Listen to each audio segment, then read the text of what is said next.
ತಳೆದು ಅವರು ಚೈತನ್ಯ ಮಹಾಪ್ರಭುಗಳನ್ನು ಭೇಟಿಯಾಗೋದಿಕ್ಕೆ ತುಂಬಾ ಕಾತರತೆಯಾಗಿರ್ತಾರೆ. ಸೊ ರೂಪ ಗೋಸ್ವಾಮಿಗಳು ತಮ್ಮ ಕೆಲಸವನ್ನ ತೊರೆದು ಬರೋದಿಕ್ಕೆ ಅವರಿಗೆ ಸಾಧ್ಯ ಆಗತ್ತೆ, ಆದ್ರೆ ಸನಾತನ ಗೋಸ್ವಾಮಿಗಳಿಗೆ ಸಾಧ್ಯ ಆಗಲ್ಲ. ಆದ್ರೂ ಸಹ ಅವರು ಪ್ರಯತ್ನವನ್ನ ಪಡ್ತಾ ಇರ್ತಾರೆ. ಕಡೆಗೆ ರೂಪ ಗೋಸ್ವಾಮಿಗಳ ಸಹಾಯವನ್ನ ಪಡೆದು ಅವರು ಬಿಡುಗಡೆಯನ್ನ ಹೊಂದೋದಿಕ್ಕೆ ಸಾಧ್ಯ ಆಗತ್ತೆ. ಆದ್ರೆ ರೂಪ ಗೋಸ್ವಾಮಿಗಳು ಮಾತ್ರ ಅವರನ್ನ ಭೇಟಿಯಾಗೋದಿಕ್ಕೆ ಪ್ರಯಾಗಕ್ಕೆ ಬರ್ತಾರೆ. ಅಲ್ಲಿ ಪ್ರಯಾಗದಲ್ಲಿ ಚೈತನ್ಯ ಮಹಾಪ್ರಭುಗಳು ಅವರ ಒಂದು ಭಕ್ತ ವೃಂದರ ಜೊತೆ ಅವರನ್ನ ನೋಡ್ತಾರೆ. ಮತ್ತೆ ಚೈತನ್ಯ ಮಹಾಪ್ರಭುಗಳು ಸಹ ರೂಪ ಗೋಸ್ವಾಮಿಗಳನ್ನ ನೋಡಿ ತುಂಬಾ ಸಂತೋಷವನ್ನ ಪಡ್ತಾರೆ. ಯಾಕೆ ಅಂತಂದ್ರೆ ಅವ್ರು ಕಾಯ್ತಾ ಇರ್ತಾರೆ ರೂಪ ಗೋಸ್ವಾಮಿಯನ್ನ ಕಾಣೋದಿಕ್ಕೆ. ಮತ್ತೆ ಶುದ್ಧ ಭಕ್ತನಾದಂತಹ ರೂಪ ಗೋಸ್ವಾಮಿಗಳಿಗೆ ಅವರು ಭಕ್ತಿಯ ಎಲ್ಲ ತತ್ವಗಳನ್ನ ತಿಳಿಸ್ಬೇಕಾಗಿರುತ್ತೆ. ಹಾಗಾಗಿ ಅವರು ಕಾಯ್ತಾ ಇರುವಂಥದ್ದು. ಸೊ ಇವತ್ತು ಅದನ್ನ ಮುಂದುವರಿಸೋಣಂತೆ. ಹೇಗೆ ರೂಪ ಗೋಸ್ವಾಮಿಗಳಿಗೆ ಅವರು ಚೈತನ್ಯ ಮಹಾಪ್ರಭುಗಳು ಭಕ್ತಿಯ ಬಗ್ಗೆ ಹೇಗೆ ಅವರು ಎಲ್ಲವನ್ನು ತಿಳಿಸ್ಕೊಟ್ರು, ಉಪದೇಶಗಳನ್ನ ಮಾಡಿದ್ರು, ಮತ್ತು ಅದನ್ನ ಯಾವ ರೀತಿಯಲ್ಲಿ ರೂಪ ಗೋಸ್ವಾಮಿಗಳು ಲಿಖಿತ ರೂಪದಲ್ಲಿ ಭಕ್ತಿರಸಾಮೃತ ಸಿಂಧೂರಲ್ಲಿ ಬರೆಯೋದಿಕ್ಕೆ ಸಾಧ್ಯ ಆಯಿತು, ಎಲ್ಲವನ್ನು ಇವತ್ತು ನೋಡೋಣಂತೆ. ಹರೇ ಕೃಷ್ಣ.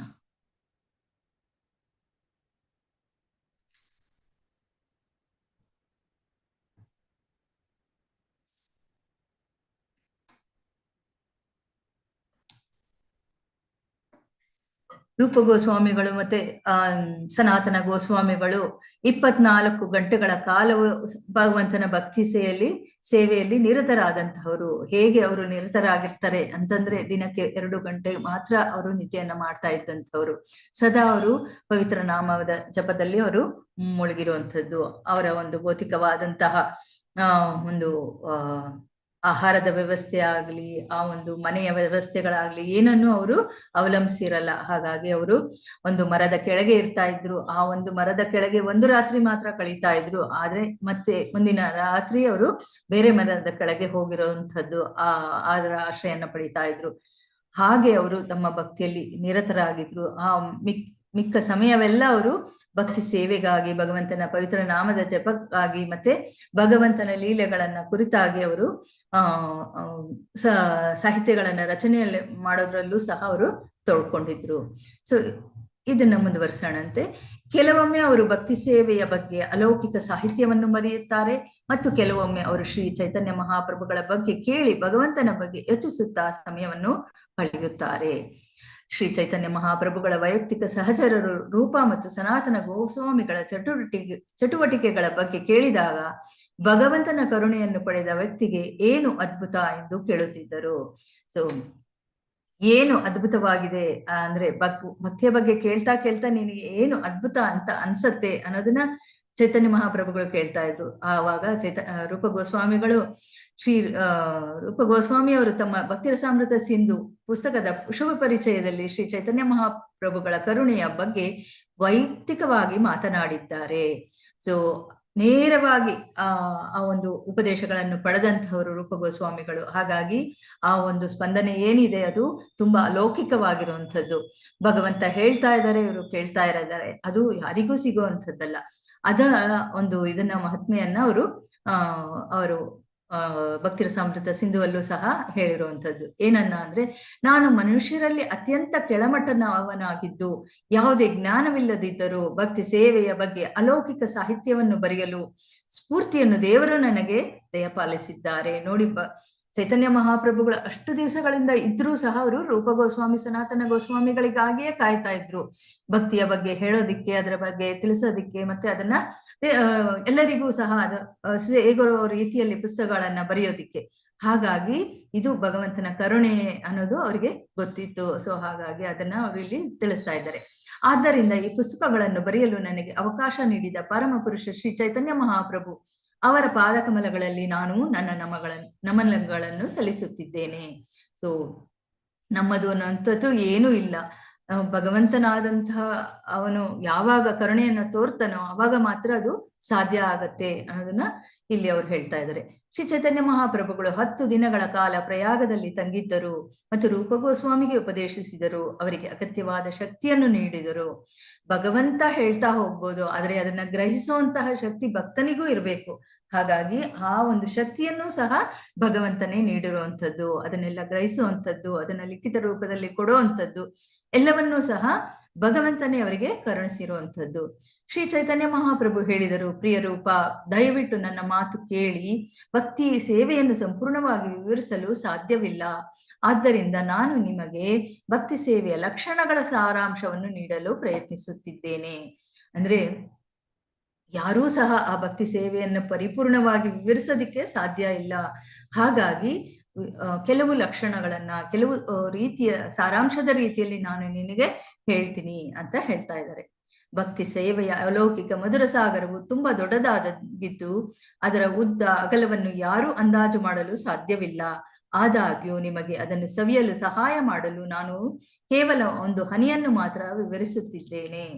ಅಂದ್ರೆ ಸಮುದ್ರದಲ್ಲಿ ನೀರು ಅಪಾರ, ಮತ್ತೆ ಅದರ ಉದ್ದ ಅಗಲವನ್ನ ಯಾರೂ ಸಹ ಅಳಿಯೋದಕ್ಕೆ ಸಾಧ್ಯ ಇಲ್ಲ. ಅದಕ್ಕಿನ್ನ ಹೆಚ್ಚಾಗಿರುವಂಥದ್ದು ಭಕ್ತಿ ಸೇವೆ ಅನ್ನುವಂಥದ್ದು. ಅದನ್ನ ಸವಿಯುವಂತಹ ಒಂದು ಅವಕಾಶವನ್ನ ಈ ಒಂದು ಹನಿಯ ಮೂಲಕ ನಾನು ಕೊಡ್ತೀನಿ ನಿಮ್ಗೆಲ್ಲ ಅಂತ ಇಲ್ಲಿ ಭಗವಂತ ಹೇಳ್ತಾ ಇದ್ದಾರೆ. ಯಾಕೆ ಅಂತಂದ್ರೆ ಈ ವಿಶ್ವದಲ್ಲಿ 84 ಲಕ್ಷ ಜಾತಿಗಳಲ್ಲಿ ಅಪರಿಮಿತ ಜೀವಿಗಳಿವೆ ಮತ್ತು ಅವೆಲ್ಲವೂ ಈ ವಿಶ್ವದಲ್ಲಿ ಅಲೆದಾಡುತ್ತಿವೆ. ಸೊ ಇಲ್ಲಿ ಜೀವಿಗಳ ಬಗ್ಗೆ ಹೇಳ್ತಾರೆ, ಯಾಕೆ ಜೀವಿಗಳು ಅಲೆದಾಡ್ತಾ ಇದ್ದಾರೆ, ಇದೆಲ್ಲದರ ಬಗ್ಗೆ ಅವರು ವಿವರಣೆಯನ್ನ ಕೊಡ್ತಾರೆ. ಜೀವಿಗಳ ಮುಖ್ಯವಾದಂತಹ ಕರ್ತವ್ಯ ಏನು ಎಲ್ಲ. ಜೀವಿಯ ಉದ್ದ ಮತ್ತು ಅಗಲವನ್ನು ಕೂದಲಿನ ತುದಿಯ 10,000 ಭಾಗ ಎಂದು ವಿವರಿಸಲಾಗಿದೆ. ಇದು ಜೀವಿಯ ಮೂಲ ಸೂಕ್ಷ್ಮ ಸ್ವಭಾವ, ಆತ್ಮದ ಒಂದು ಲಕ್ಷಣ ಪ್ರಮಾಣವನ್ನ ಹೇಳ್ತಾ ಇದ್ದಾರೆ. ಎಷ್ಟಿರುತ್ತೆ ಆತ್ಮ ಅನ್ನುವಂಥದ್ದು. 10,000 ಕೂದಲಿನ ತುದಿಯ 10,000 ಭಾಗವನ್ನ ಮಾಡಿದಾಗ ಒಂದು ಭಾಗವೇ ಆತ್ಮವಾಗಿರುವಂಥದ್ದು. ಅದನ್ನ ಯಾವುದೇ ರೀತಿಯಾದಂತಹ ಮೈಕ್ರೋಸ್ಕೋಪ್, ಮಿನಿಸ್ಕೋಪ್ ಯಾವುದರಲ್ಲೂ ಸಹ ನಾವು ನೋಡಕ್ಕಾಗೋದಿಲ್ಲ, ಅಳೆಯೋದಿಕ್ಕೂ ಆಗೋದಿಲ್ಲ. ನಾವು ಕೂದಲಿನ ತುದಿಯನ್ನು 100 ಭಾಗಗಳಾಗಿ ವಿಂಗಡಿಸಿ ನಂತರ ಈ ಭಾಗಗಳಲ್ಲಿ ಒಂದನ್ನು ತೆಗೆದುಕೊಂಡು ಅದನ್ನು ಮತ್ತೆ 100 ಭಾಗಗಳಾಗಿ ವಿಂಗಡಿಸಿ ಆ ಸೂಕ್ಷ್ಮ ವಿಭಾಗವು ಅಸಂಖ್ಯಾತ ಜೀವಿಗಳಲ್ಲಿ ಒಂದರ ಗಾತ್ರ ಮಾತ್ರ. ಅವೆಲ್ಲವೂ ಚಿತ್ಕಣ, ಚೇತನದ ಕಣಗಳು, ವಸ್ತುವಲ್ಲ. ಸೊ ಚಿತ್ಕಣ ಅಂದಾಗ ಭಗವಂತನ ಒಂದು ವಿಭಿನ್ನ ಅಂಶಗಳು ಅನ್ನೋದನ್ನ ನಾವಿಲ್ಲಿ ಅರ್ಥ ಮಾಡ್ಕೊಳ್ಬಹುದು. ಅದನ್ನ ತಿಳಿಸ್ತಾ ಇದ್ದಾರೆ. ಅದು ಒಂದು ವಸ್ತು ಅಲ್ಲ. ಹೇಗೆ ಈ ಒಂದು ದೇಹವನ್ನ ಪಡೆದಿದ್ದೀವಿ, ಇದು ಒಂದು ವಸ್ತುವಾಗತ್ತೆ ಹೊರತು ಅಲ್ಲಿರುವಂತಹ ಆತ್ಮ ಅದು ವಸ್ತುವಾಗೋದಿಕ್ಕೆ ಸಾಧ್ಯ ಇಲ್ಲ. ಒಂದು ಕೂದಲಿನ ತುದಿಯನ್ನು 100 ಭಾಗಗಳಾಗಿ ವಿಂಗಡಿಸಿ ನಂತರ ಒಂದು ಭಾಗವನ್ನು ತೆಗೆದುಕೊಂಡು ಇನ್ನೊಂದು 100 ಭಾಗಗಳಾಗಿ ವಿಂಗಡಿಸಿ, ಇದು ಮತ್ತೆ ರಿಪೀಟ್ ಆಗಿದೆ. 10,000 ಭಾಗವು ಜೀವಿಯ ಆಯಾಮವಾಗಿದೆ. ಇದು ಮುಖ್ಯ ವೇದ ಮಂತ್ರಗಳ ತೀರ್ಪು. ಸೊ ಇದೆಲ್ಲವನ್ನು ಪ್ರಮಾಣೀಕೃತವಾಗಿ ಇದೆ ಅನ್ನೋದನ್ನು ಸಹ ಇಲ್ಲಿ ಭಗವಂತ ಹೇಳ್ತಾ ಇದ್ದಾರೆ. ಶ್ರೀಕೃಷ್ಣನ ಹೇಳುತ್ತಾನೆ, ಸೂಕ್ಷ್ಮ ಕಣಗಳಲ್ಲಿ ನಾನು ಜೀವಿ. ಸೊ ಜೀವಿಯಾದಂತಹವನು ಯಾರು ಅನ್ನೋದನ್ನು ಸಹ ಇಲ್ಲಿ ಹೇಳ್ತಾ ಇದ್ದಾರೆ. ಓ ಕರ್ತನೆ, ಭೌತಿಕ ದೇಹಗಳನ್ನು ಸ್ವೀಕರಿಸಿದ ಜೀವಿಗಳು ಆಧ್ಯಾತ್ಮಿಕ ಮತ್ತು ಅಪರಿಮಿತ ಸಂಖ್ಯೆಯಲ್ಲಿದ್ದರೂ ಅವು ಎಲ್ಲೆಡೆ ವ್ಯಾಪಿಸಿದ್ದರೆ ಅವು ನಿಮ್ಮ ನಿಯಂತ್ರಣದಲ್ಲಿವೆ ಎಂಬ ಪ್ರಶ್ನೆಯೇ ಇರುತ್ತಿರಲಿಲ್ಲ. ಆದಾಗ್ಯೂ ಅವುಗಳನ್ನು ಶಾಶ್ವತವಾಗಿ ಆಧ್ಯಾತ್ಮಿಕ ಅಸ್ತಿತ್ವದ ಕಣಗಳಾಗಿ ಪರಮಾತ್ಮ ಸಂಗ್ರಹವಾಗಿರುವ ನಿಮ್ಮ ಭಾಗವಾಗಿ ಸ್ವೀಕರಿಸಿದರೆ ಅವು ಯಾವಾಗಲೂ ನಿಮ್ಮ ನಿಯಂತ್ರಣದಲ್ಲಿವೆ ಎಂದು ನಾವು ತೀರ್ಮಾನಿಸಬೇಕು. ಹೇಗೆ ಭಗವಂತನ ವಿಭಿನ್ನಾಂಶಗಳಾಗಿರುವಂತಹ ಜೀವಿಗಳು ಭಗವಂತನಿಗೆ ಸೇರಿರುವಂತಹವರು, ಆದ್ರೆ ಅದು ಹೇಗೆ ಅನ್ನೋದನ್ನ ಇಲ್ಲಿ ಹೇಳ್ತಾ ಇದ್ದಾರೆ. ಅಂದ್ರೆ ಒಂದೊಂದು ಆತ್ಮದಲ್ಲೂ ಜೊತೆಗೂ ಪರಮಾತ್ಮನಿದ್ದಾನೆ.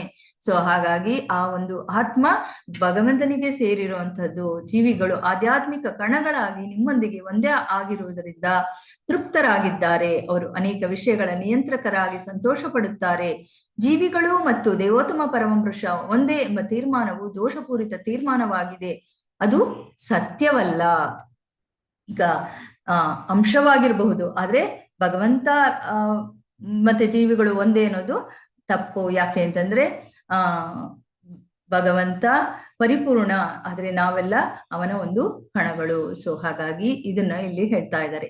ಅಪರಿಮಿತ ಜೀವಿಗಳನ್ನು 2 ಭಾಗಗಳಾಗಿ ವಿಂಗಡಿಸಬಹುದು. ಚಲಿಸಬಲ್ಲವು ಮತ್ತೆ ಚಲಿಸಲಾಗದವು. ಚಲಿಸಬಲ್ಲ ಜೀವಿಗಳಲ್ಲಿ ಪಕ್ಷಿಗಳು, ಜಲಚರಗಳು ಮತ್ತು ಪ್ರಾಣಿಗಳು ಸೇರಿವೆ. ಮಾನವರು ಎಂದು ಕರೆಯಲ್ಪಡುವ ಜೀವಿಗಳು ಪ್ರಮಾಣದಲ್ಲಿ ಬಹಳ ಕಡಿಮೆ ಇದ್ದರೂ ಆ ವಿಭಾಗವನ್ನು ಇನ್ನು ಉಪವಿಭಾಗಗಳಾಗಿ ವಿಂಗಡಿಸಬಹುದು. ಏಕೆಂದರೆ ಮ್ಲೇಚ್ಛರು, ಪುಲಿಂದರು, ಬೌದ್ಧರು ಮತ್ತು ಶಬರರಂತಹ ಅನೇಕ ಅಸಂಸ್ಕೃತ ಮಾನವರಿದ್ದಾರೆ.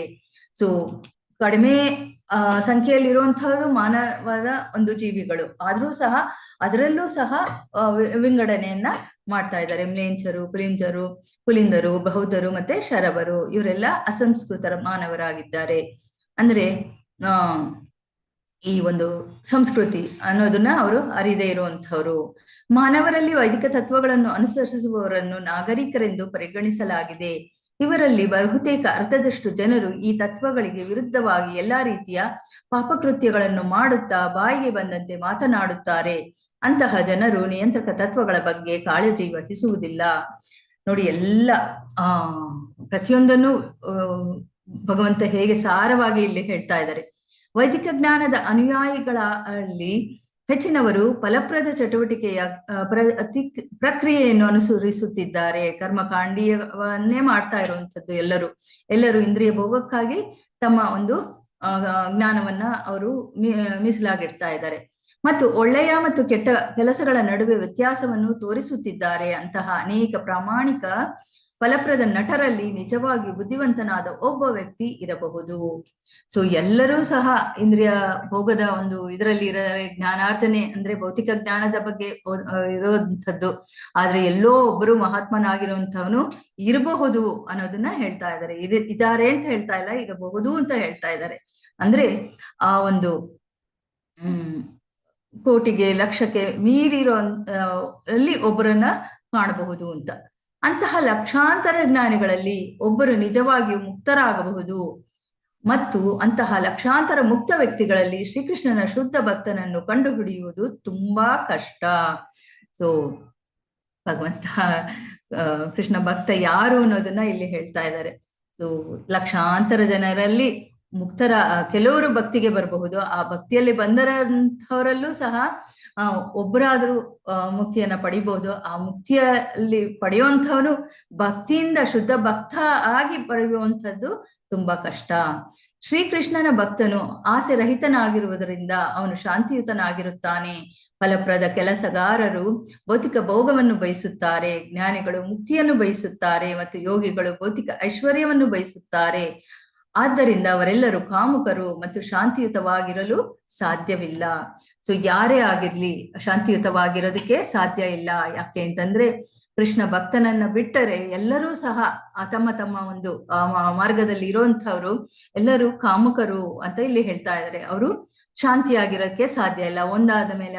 ಒಂದಾದ್ಮೇಲೆ ಇನ್ನೊಂದನ್ನ ಗಳಿಸುವಂತಹ ಪ್ರಯತ್ನದಲ್ಲಿ ಇರ್ತಾರೆ, ಜ್ಞಾನವನ್ನ ಪಡೆಯುವಂತಹ ಹಾದಿಯಲ್ಲಿರ್ತಾರೆ. ಆದ್ರೆ ಕೃಷ್ಣ ಭಕ್ತ ಎಲ್ಲವನ್ನು ಭಗವಂತನಿಗಾಗಿ ಮಾಡುವಂಥದ್ದು ಮತ್ತು ಎಲ್ಲವನ್ನು ಭಗವಂತನಿಗೆ ಬಿಟ್ಟಿರುವಂಥದ್ದು.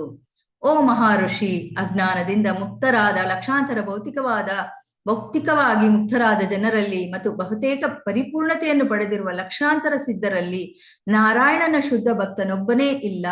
ಅಂತಹ ಭಕ್ತ ಮಾತ್ರ ವಾಸ್ತವವಾಗಿ ಸಂಪೂರ್ಣವಾಗಿ ತೃಪ್ತ ಮತ್ತು ಶಾಂತಿಯುತವಾಗಿರುತ್ತಾನೆ. ಶುದ್ಧ ಭಕ್ತನು ಒಬ್ಬನಾಗಿರಲ್ಲ. ಯಾಕೆ? ಅವನ ಜೊತೆ ಸದಾ ಭಗವಂತ ಇರ್ತಾನೆ. ಹಾಗಾಗಿ ಅವನು ಶಾಂತಿಯುತನಾಗಿರ್ತಾನೆ, ಆತ್ಮತೃಪ್ತನಾಗಿರ್ತಾನೆ. ಅವರವರ ಕರ್ಮದ ಪ್ರಕಾರ ಎಲ್ಲ ಜೀವಿಗಳು ಇಡೀ ವಿಶ್ವದಲ್ಲಿ ಅಲೆದಾಡುತ್ತಿವೆ.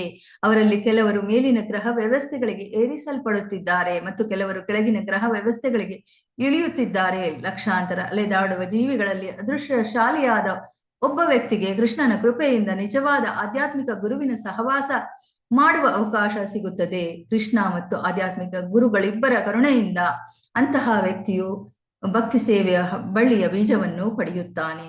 ಗುರು ಕೃಷ್ಣ ಕೃಪಾಪಾಯೇ ಭಕ್ತಿ ಲತಾ ಬೀಜ ಅಂತ. ಸೊ ಯಾರಿಗೆ ಗುರು ಮತ್ತೆ ಕೃಷ್ಣನ ಕೃಪೆ ಆಗತ್ತೋ ಅಂತಹವರಿಗೆ ಮಾತ್ರ ಭಕ್ತಿಯ ಒಂದು ಪಡೆಯೋದಿಕ್ಕೆ ಸಾಧ್ಯ ಆಗತ್ತೆ. ಅವರಿಬ್ಬರ ಒಂದು ಕರುಣೆಯಿಂದ ಮಾತ್ರ ಇದು ಸಾಧ್ಯವಾಗತ್ತೆ. ಇಲ್ಲದಿದ್ರೆ ತಮ್ಮ ತಮ್ಮ ಒಂದು ಕರ್ಮಗಳಿಂದ ಅವರು ಊರ್ಧ್ವ ಲೋಕಗಳಿಗೆ ಅಧೋಲೋಕಗಳಿಗೆ ಹೋಗ್ತಾ ಇದ್ದಾರೆ. ಆ ಒಂದು ಪುನರಪಿ ಜನನಂ ಪುನರಪಿ ಮರಣಂ ಅನ್ನುವಂತಹ ಒಂದು ಚಕ್ರದಲ್ಲಿ ಬೀಳ್ತಾ ಇದ್ದಾರೆ. ಒಬ್ಬ ವ್ಯಕ್ತಿಯು ಭಕ್ತಿ ಸೇವೆಯ ಬೀಜವನ್ನು ಪಡೆದಾಗ ಅವನು ತೋಟಗಾರನಾಗಿ ಅದನ್ನು ತನ್ನ ಹೃದಯದಲ್ಲಿ ಬಿತ್ತುವ ಮೂಲಕ ಅದನ್ನು ನೋಡಿಕೊಳ್ಳಬೇಕು. ಅವನು ಶ್ರವಣ ಮತ್ತು ಕೀರ್ತನೆ ಕೇಳುವ ಮತ್ತು ಜಪ ಪ್ರಕ್ರಿಯೆಯ ಮೂಲಕ ಬೀಜಕ್ಕೆ ಕ್ರಮೇಣ ನೀರು ಹಾಕಿದರೆ ಬೀಜವು ಮೊಳಕೆಯೊಡಲು ಪ್ರಾರಂಭಿಸುತ್ತದೆ. ಸೊ ಭಕ್ತಿಯ ಬೀಜ ಹೇಗೆ ಭಗವಂತನ ಪಾದವನ್ನ ಸೇರತ್ತೆ ಅನ್ನೋದನ್ನ ಇಲ್ಲಿ ಹೇಳ್ತಾ ಇದ್ದಾರೆ. ಸೊ ಅದಕ್ಕೆ ಮೂಲವಾಗಿ ಹೇಗೆ ಒಂದು ಬೀಜಕ್ಕೆ ಸೂರ್ಯನ ಬಿಸಿಲು ಮತ್ತೆ ನೀರು ಗಾಳಿ ಇದು ಅವಶ್ಯಕವೋ ಆದ್ರೆ ಆ ರೀತಿಯಲ್ಲಿ ಶ್ರವಣ ಮತ್ತೆ ಕೀರ್ತನೆಗಳು ತುಂಬಾ ಮುಖ್ಯವಾಗಿರುವಂಥದ್ದು. ಯಾವಾಗ ಅದರ ಶುರುವಾಗುತ್ತೋ ಆವಾಗ ಭಕ್ತಿಲತಾ ಬೀಜಕ್ಕೆ ನೀರೆಣಿಸುತ್ತಿದ್ದರೆ ಬೀಜವು ಮೊಳಕೆಯೊಡೆಯುತ್ತದೆ ಮತ್ತು ಬಳ್ಳಿ ಕ್ರಮೇಣ ಈ ಬ್ರಹ್ಮಾಂಡದ ಗೋಡೆಗಳನ್ನು ಭೇದಿಸಿ ವಿರಾಜ ನದಿಯನ್ನು ಮೀರಿ ಆಧ್ಯಾತ್ಮಿಕ ಜಗತ್ತು ಮತ್ತು ಭೌತಿಕ ಪ್ರಪಂಚದ ನಡುವೆ ಇರುತ್ತದೆ. ಅದು ಬ್ರಹ್ಮಲೋಕವನ್ನು ಬ್ರಹ್ಮ ತೇಜಸ್ಸನ್ನು ಪಡೆಯುತ್ತದೆ ಮತ್ತು ಆ ಸ್ತರವನ್ನು ಭೇದಿಸಿ ಆಧ್ಯಾತ್ಮಿಕ ಆಕಾಶ ಮತ್ತು ಆಧ್ಯಾತ್ಮಿಕ ಗ್ರಹವಾದ ಗೋಲೋಕ ವೃಂದಾವನವನ್ನು ತಲುಪುತ್ತದೆ. ಇದನ್ನ ನಾವು ಭಗವದ್ಗೀತೆಯಲ್ಲೂ ನೋಡಿದೀವಿ. ಆದ್ರೆ ಆ ಹಂತಗಳು ಯಾವ ಹಂತಗಳಿದೆಯೋ ಈ ಒಂದು ಭಕ್ತಿಯಲ್ಲಿ ಶ್ರದ್ಧಾ, ಸಾಧು ಸಂಘ, ಭಜನ ಕ್ರಿಯಾ ಇದೆಲ್ಲವನ್ನು ಮೀರಿದಾಗ ಮಾತ್ರ ನಾವು ಆ ಒಂದು ಭಾವ ಮತ್ತೆ ಪ್ರೇಮದ ಒಂದು ಹಂತವನ್ನ ಪಡೆಯೋದಿಕ್ಕೆ ಸಾಧ್ಯ ಆಗತ್ತೆ. ಒಬ್ಬರ ಹೃದಯದಲ್ಲಿ ನೆಲೆಸಿ ಶ್ರವಣ ಕೀರ್ತನೆಯಿಂದ ಪೋಷಿಸಲ್ಪಟ್ಟ ಭಕ್ತಿ ಬಳ್ಳಿ ಹೆಚ್ಚು ಹೆಚ್ಚು ಬೆಳೆಯುತ್ತದೆ. ಈ ರೀತಿಯಾಗಿ ಅದು ಆಧ್ಯಾತ್ಮಿಕ ಆಕಾಶದ ಅತ್ಯುನ್ನತ ಪ್ರದೇಶದಲ್ಲಿ ಗೋಲೋಕ ವೃಂದಾವನ ಎಂದು ಕರೆಯಲ್ಪಡುವ ಗ್ರಹದಲ್ಲಿ ಶಾಶ್ವತವಾಗಿ ನೆಲೆಸಿರುವ ಕೃಷ್ಣನ ಪಾದಕಮಲದ ಬಗೆಯ ವೃಕ್ಷದ ಆಶ್ರಯವನ್ನು ಪಡೆಯುತ್ತದೆ. ಶುದ್ಧ ಭಕ್ತನಾದಂಥವನಿಗೆ ಯಾವಾಗ ಈ ಒಂದು ಭಕ್ತಿಯ ಬೀಜ ಅರಳದಿಕ್ಕೆ ಶುರುವಾಗತ್ತೋ ಅವನಿಗೆ ಒಂದೇ ಬಯಕೆ ಭಗವಂತನ ಪಾದಗಳನ್ನ ಪಡೆಯುವಂಥದ್ದು ತನ್ನ ಒಂದು ಭಕ್ತಿಯ ಮೂಲಕ. ಸೊ ಹಾಗಾಗಿ ಯಾವಾಗ ಅದು ಪೋಷಿಸ್ತಾ ಹೋಗುತ್ತೋ ಆವಾಗ ಅದು ಈ ಒಂದು ಬ್ರಹ್ಮಾಂಡವನ್ನು ಭೇದಿಸಿ ಹೋಗುವಂತಹ ಒಂದು ಶಕ್ತಿಯನ್ನ ಪಡೆಯುತ್ತೆ. ಬಳ್ಳಿಯು ಗೋಲೋಕ ವೃಂದಾವನದ ಗ್ರಹದಲ್ಲಿ ಬಹಳವಾಗಿ ವಿಸ್ತರಿಸುತ್ತದೆ ಮತ್ತು ಅಲ್ಲಿ ಅದು ಕೃಷ್ಣನ ಮೇಲಿನ ಪ್ರೀತಿಯ ಫಲವನ್ನು ಉತ್ಪಾದಿಸುತ್ತದೆ. ಭೌತಿಕ ಜಗತ್ತಿನಲ್ಲಿ ಉಳಿದಿದ್ದರೂ ತೋಟಗಾರನು ನಿಯಮಿತವಾಗಿ ಬಳ್ಳಿಯ ಮೇಲೆ ಶ್ರವಣ ಮತ್ತು ಜಪಗಳ ನೀರನ್ನು ಸಿಂಪಡಿಸುತ್ತಾನೆ. ಹೇಗೆ ಈ ಒಂದು ಭೌತಿಕ ಜಗತ್ತಿನಲ್ಲಿ ಇದ್ದುಕೊಂಡೇ ಭಕ್ತಿಯನ್ನ ಪಡಿಬಹುದು ಮತ್ತೆ ಭಗವಂತನ ಗೋಲೋಕ ವೃಂದಾವನವನ್ನ ಹೇಗೆ ತಲುಪಬಹುದು ಅನ್ನೋದನ್ನ ಇಲ್ಲಿ ಹೇಳ್ತಾ ಇದ್ದಾರೆ. ಸೊ ಹಾಗಾಗಿ ಇದು ತುಂಬಾ ಮುಖ್ಯವಾಗಿರುವಂತಹ ವಿಷಯವನ್ನ ಅವರು ನೇರವಾಗಿ ರೂಪ ಗೋಸ್ವಾಮಿಗಳಿಗೆ ಹೇಳ್ತಾ ಇದ್ದಾರೆ. ಭಕ್ತನು ಭೌತಿಕ ಜಗತ್ತಿನಲ್ಲಿ ಭಕ್ತಿ ಸೇವೆಯ ಬಳ್ಳಿಯನ್ನು ಬೆಳೆಸುವಾಗ ವೈಷ್ಣವನ ಪಾದಗಳ ಮೇಲೆ ಅಪರಾಧ ಮಾಡಿದರೆ ಅವನ ಅಪರಾಧವನ್ನು ಹುಚ್ಚು ಆನೆಯು ಬಳ್ಳಿಯನ್ನು ಬೇರು ಸಹಿತ ಕಿತ್ತು ಮುರಿದು ಹಾಕುವುದಕ್ಕೆ ಹೋಲಿಸಲಾಗುತ್ತದೆ. ಈ ರೀತಿಯಾಗಿ ಬಳ್ಳಿಯ ಎಲೆಗಳು ಒಣಗುತ್ತವೆ. ವೈಷ್ಣವ ಅಪರಾಧ ಅನ್ನುವಂಥದ್ದು ತುಂಬಾ ಎಚ್ಚರಿಕೆಯಾಗಿ ಇರಬೇಕಾಗಿರುವಂಥದ್ದು. ಭಕ್ತಿಯ ಸೇವೆಯಲ್ಲಿ ಇದು ತುಂಬಾ ಮುಖ್ಯವಾಗಿರುವಂಥದ್ದು. ಅದನ್ನ ಮಾಡಿದಾಗ ಏನಾಗತ್ತೆ, ಹೇಗೆ ಬಳ್ಳಿ ಒಂದು ಸ್ವಲ್ಪ ಕಟ್ಟಾದ್ರೂ ಸಹ ಅಲ್ಲಿ ಆ ಒಂದು ಎಲೆಗಳು ಆ ಕೊಂಬೆಗಳು ಎಲ್ಲವೂ ಸಹ ಒಣಗೋ ರೀತಿಯಲ್ಲಿ ಅದು ಮತ್ತೆ ಕೆಳಗೆ ಬಂದ್ಬಿಡುವಂಥದ್ದು. ದುಷ್ಕೃತ್ಯಗಳ ಬಲಿಷ್ಠ ಆನೆ ಒಳಗೆ ಬರದಂತೆ ತೋಟಗಾರನು ಬಳ್ಳಿಯ ಸುತ್ತಲೂ ಬೇಲಿ ಹಾಕಿ ರಕ್ಷಿಸಬೇಕು.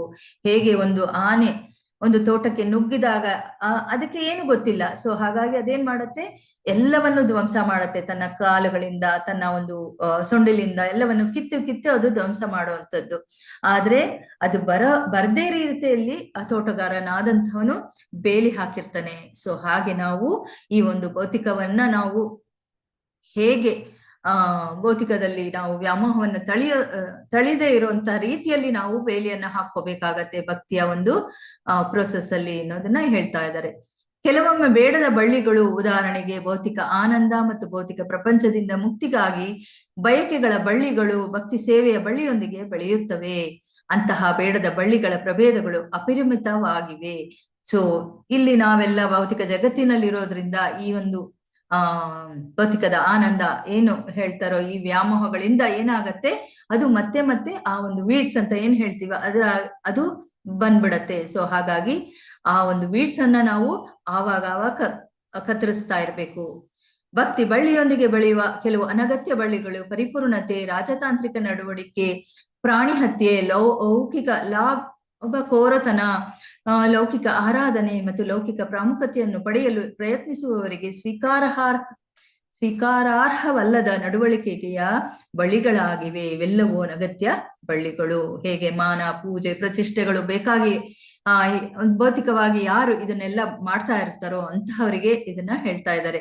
ಸೊ ಭಕ್ತಿಯನ್ನೂ ಮಾಡ್ತೀನಿ, ಇದನ್ನೂ ಗಳಿಸ್ಬೇಕು ಅಂತಂದಾಗ ಇದು ಸಾಧ್ಯವಾಗಲ್ಲ. ಸೊ ಇವೆಲ್ಲ ಅನಗತ್ಯವಾಗಿರುವಂಥದ್ದು. ಭಕ್ತಿಯೊಂದೇ ನಮಗೆ ಬೇಕಾಗಿರುವಂಥದ್ದು. ಭಗವಂತನ ಭಕ್ತಿ ಸೇವೆಯೊಂದೇ ನಮ್ಮ ಒಂದು ಗುರಿಯಾಗಿದ್ದಾಗ ಮಾತ್ರ ಆ ಒಂದು ಭಕ್ತಿ ಲತಾ ಬೀಜ ಯಾವುದೇ ರೀತಿಯಾದಂತಹ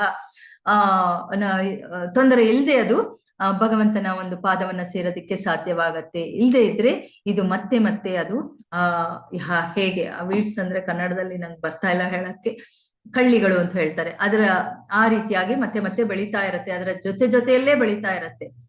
ಭಕ್ತಿ ಬಳ್ಳಿ ಮತ್ತು ಇತರ ಬಳ್ಳಿಗಳ ನಡುವೆ ವ್ಯತ್ಯಾಸವನ್ನು ಗುರುತಿಸದಿದ್ದರೆ ನೀರನ್ನು ಚಿಮುಕಿಸುವುದು ದುರುಪಯೋಗವಾಗುತ್ತದೆ. ಏಕೆಂದರೆ ಇತರ ಬಳ್ಳಿಗಳು ಪೋಷಿಸಲ್ಪಡುತ್ತದೆ ಮತ್ತು ಭಕ್ತಿ ಬಳ್ಳಿಯನ್ನು ಮೊಟಕುಗೊಳಿಸುತ್ತದೆ. ನೋಡಿ, ಯಾವಾಗ್ಲೂ ಭೌತಿಕವಾದಂತಹ ವಿಷಯಗಳು ಬೇಗ ಬೆಳೆದು ಬಿಡತ್ತೆ. ಅಂದ್ರೆ ಕೆಟ್ಟದಾಗಿರುವಂತದ್ದು ಬೇಗವನ್ನ ಕಲಿತಾರೆ ಮಕ್ಕಳು ಅಂತ ಹೇಳ್ತೀವಲ್ಲ, ಆ ರೀತಿಯಾಗಿ ಎಲ್ಲರೂ ಸಹ ಆ ಭೌತಿಕ ವ್ಯಾಮೋಹ ಅನ್ನುವಂಥದ್ದು ಆ ರೀತಿಯಾಗಿರುವಂಥದ್ದು ಬೇಡದ ಬಳ್ಳಿಗಳ ಹಾಗೆ. ಅದು ಸ್ವಲ್ಪ ಅದಕ್ಕೆ ನೀರು ಕೊಟ್ರೆ, ಅಂದ್ರೆ ನಾವು ಒತ್ತು ಕೊಟ್ರೆ ಸಾಕು, ಅದು ಹೆಚ್ಚು ಹೆಚ್ಚು ಬೆಳೀತಾ ಹೋಗುತ್ತೆ. ಅದು ಭಕ್ತಿಯನ್ನ ಬೆಳೆದೇ ಇರೋ ರೀತಿಯಲ್ಲಿ ಮಾಡ್ಬಿಡತ್ತೆ. ಬುದ್ಧಿವಂತ ಭಕ್ತನು ಮೂಲ ಬಳ್ಳಿಯ ಪಕ್ಕದಲ್ಲಿ ಬೇಡವಾದ ಬಳ್ಳಿಯನ್ನು ಬೆಳೆಯುವುದನ್ನು ನೋಡಿದ ತಕ್ಷಣ ಅವನು ಅದನ್ನು ತಕ್ಷಣವೇ ಕತ್ತರಿಸಬೇಕು. ನಂತರ ನಿಜವಾದ ಬಳ್ಳಿ ಭಕ್ತಿ ಲತಾ ಚೆನ್ನಾಗಿ ಬೆಳೆದು ಮನೆಗೆ ಹಿಂದಿರುಗಿ, ಭಗವಂತನ ಬಳಿಗೆ ಹಿಂದಿರುಗಿ ಕೃಷ್ಣನ ಪಾದ ಕಮಲದ ಕೆಳಗೆ ಆಶ್ರಯ ಪಡೆಯುತ್ತಾನೆ. ಸೊ ಯಾವಾಗ ಒಂದನ್ನೇ ಪೋಷಿಸ್ತಾ ಹೋದಾಗ ಅದು ಕೃಷ್ಣನ ಪಾದ ಕಮಲಗಳನ್ನ ಸೇರುವಂಥದ್ದು. ಭಕ್ತಿ ಸೇವೆಯ ಫಲವು ಮಾಗಿ ಕೆಳಗೆ ಬಿದ್ದಾಗ ತೋಟಗಾರನು ಹಣ್ಣನ್ನು ಸವಿಯುತ್ತಾನೆ ಮತ್ತು ಹೇಗೆ ಬಳ್ಳಿಯ ಲಾಭವನ್ನು ಪಡೆದು ಗೋಲೋಕ ವೃಂದಾವನದಲ್ಲಿರುವ ಕೃಷ್ಣ ಪಾದ ಕಮಲದ ಆಸೆ ವೃಕ್ಷವನ್ನು ತಲುಪುತ್ತಾನೆ. ಸೊ ಈಗ ಪಕ್ವವಾಗಿರುವಂತಹ ಹಣ್ಣು ಕೈಗೆ ಸಿಕ್ಕದಾಗ ಅದು ಯಾವುದೇ ರೀತಿಯಾದಂತಹ ಒಂದು ದೋಷಪೂರಿತವಾಗಿಲ್ಲದೆ ಅದು ಕೈ ಸೇರಿರುತ್ತೆ, ಮತ್ತೆ ಅದು ರುಚಿಯಾಗಿರುತ್ತೆ. ಅದೇ ಕೆಳಗೆ ಬಿದ್ದಂತ ಹಣ್ಣು ಅದು ಏಟು ಬಿದ್ದಿರತ್ತೆ, ಅದು ರುಚಿಯನ್ನ ಕಳ್ಕೊಂಡಿರುತ್ತೆ. ಹಾಗೆ ಇಲ್ಲಿ ಹೇಳ್ತಾ ಇದ್ದಾರೆ.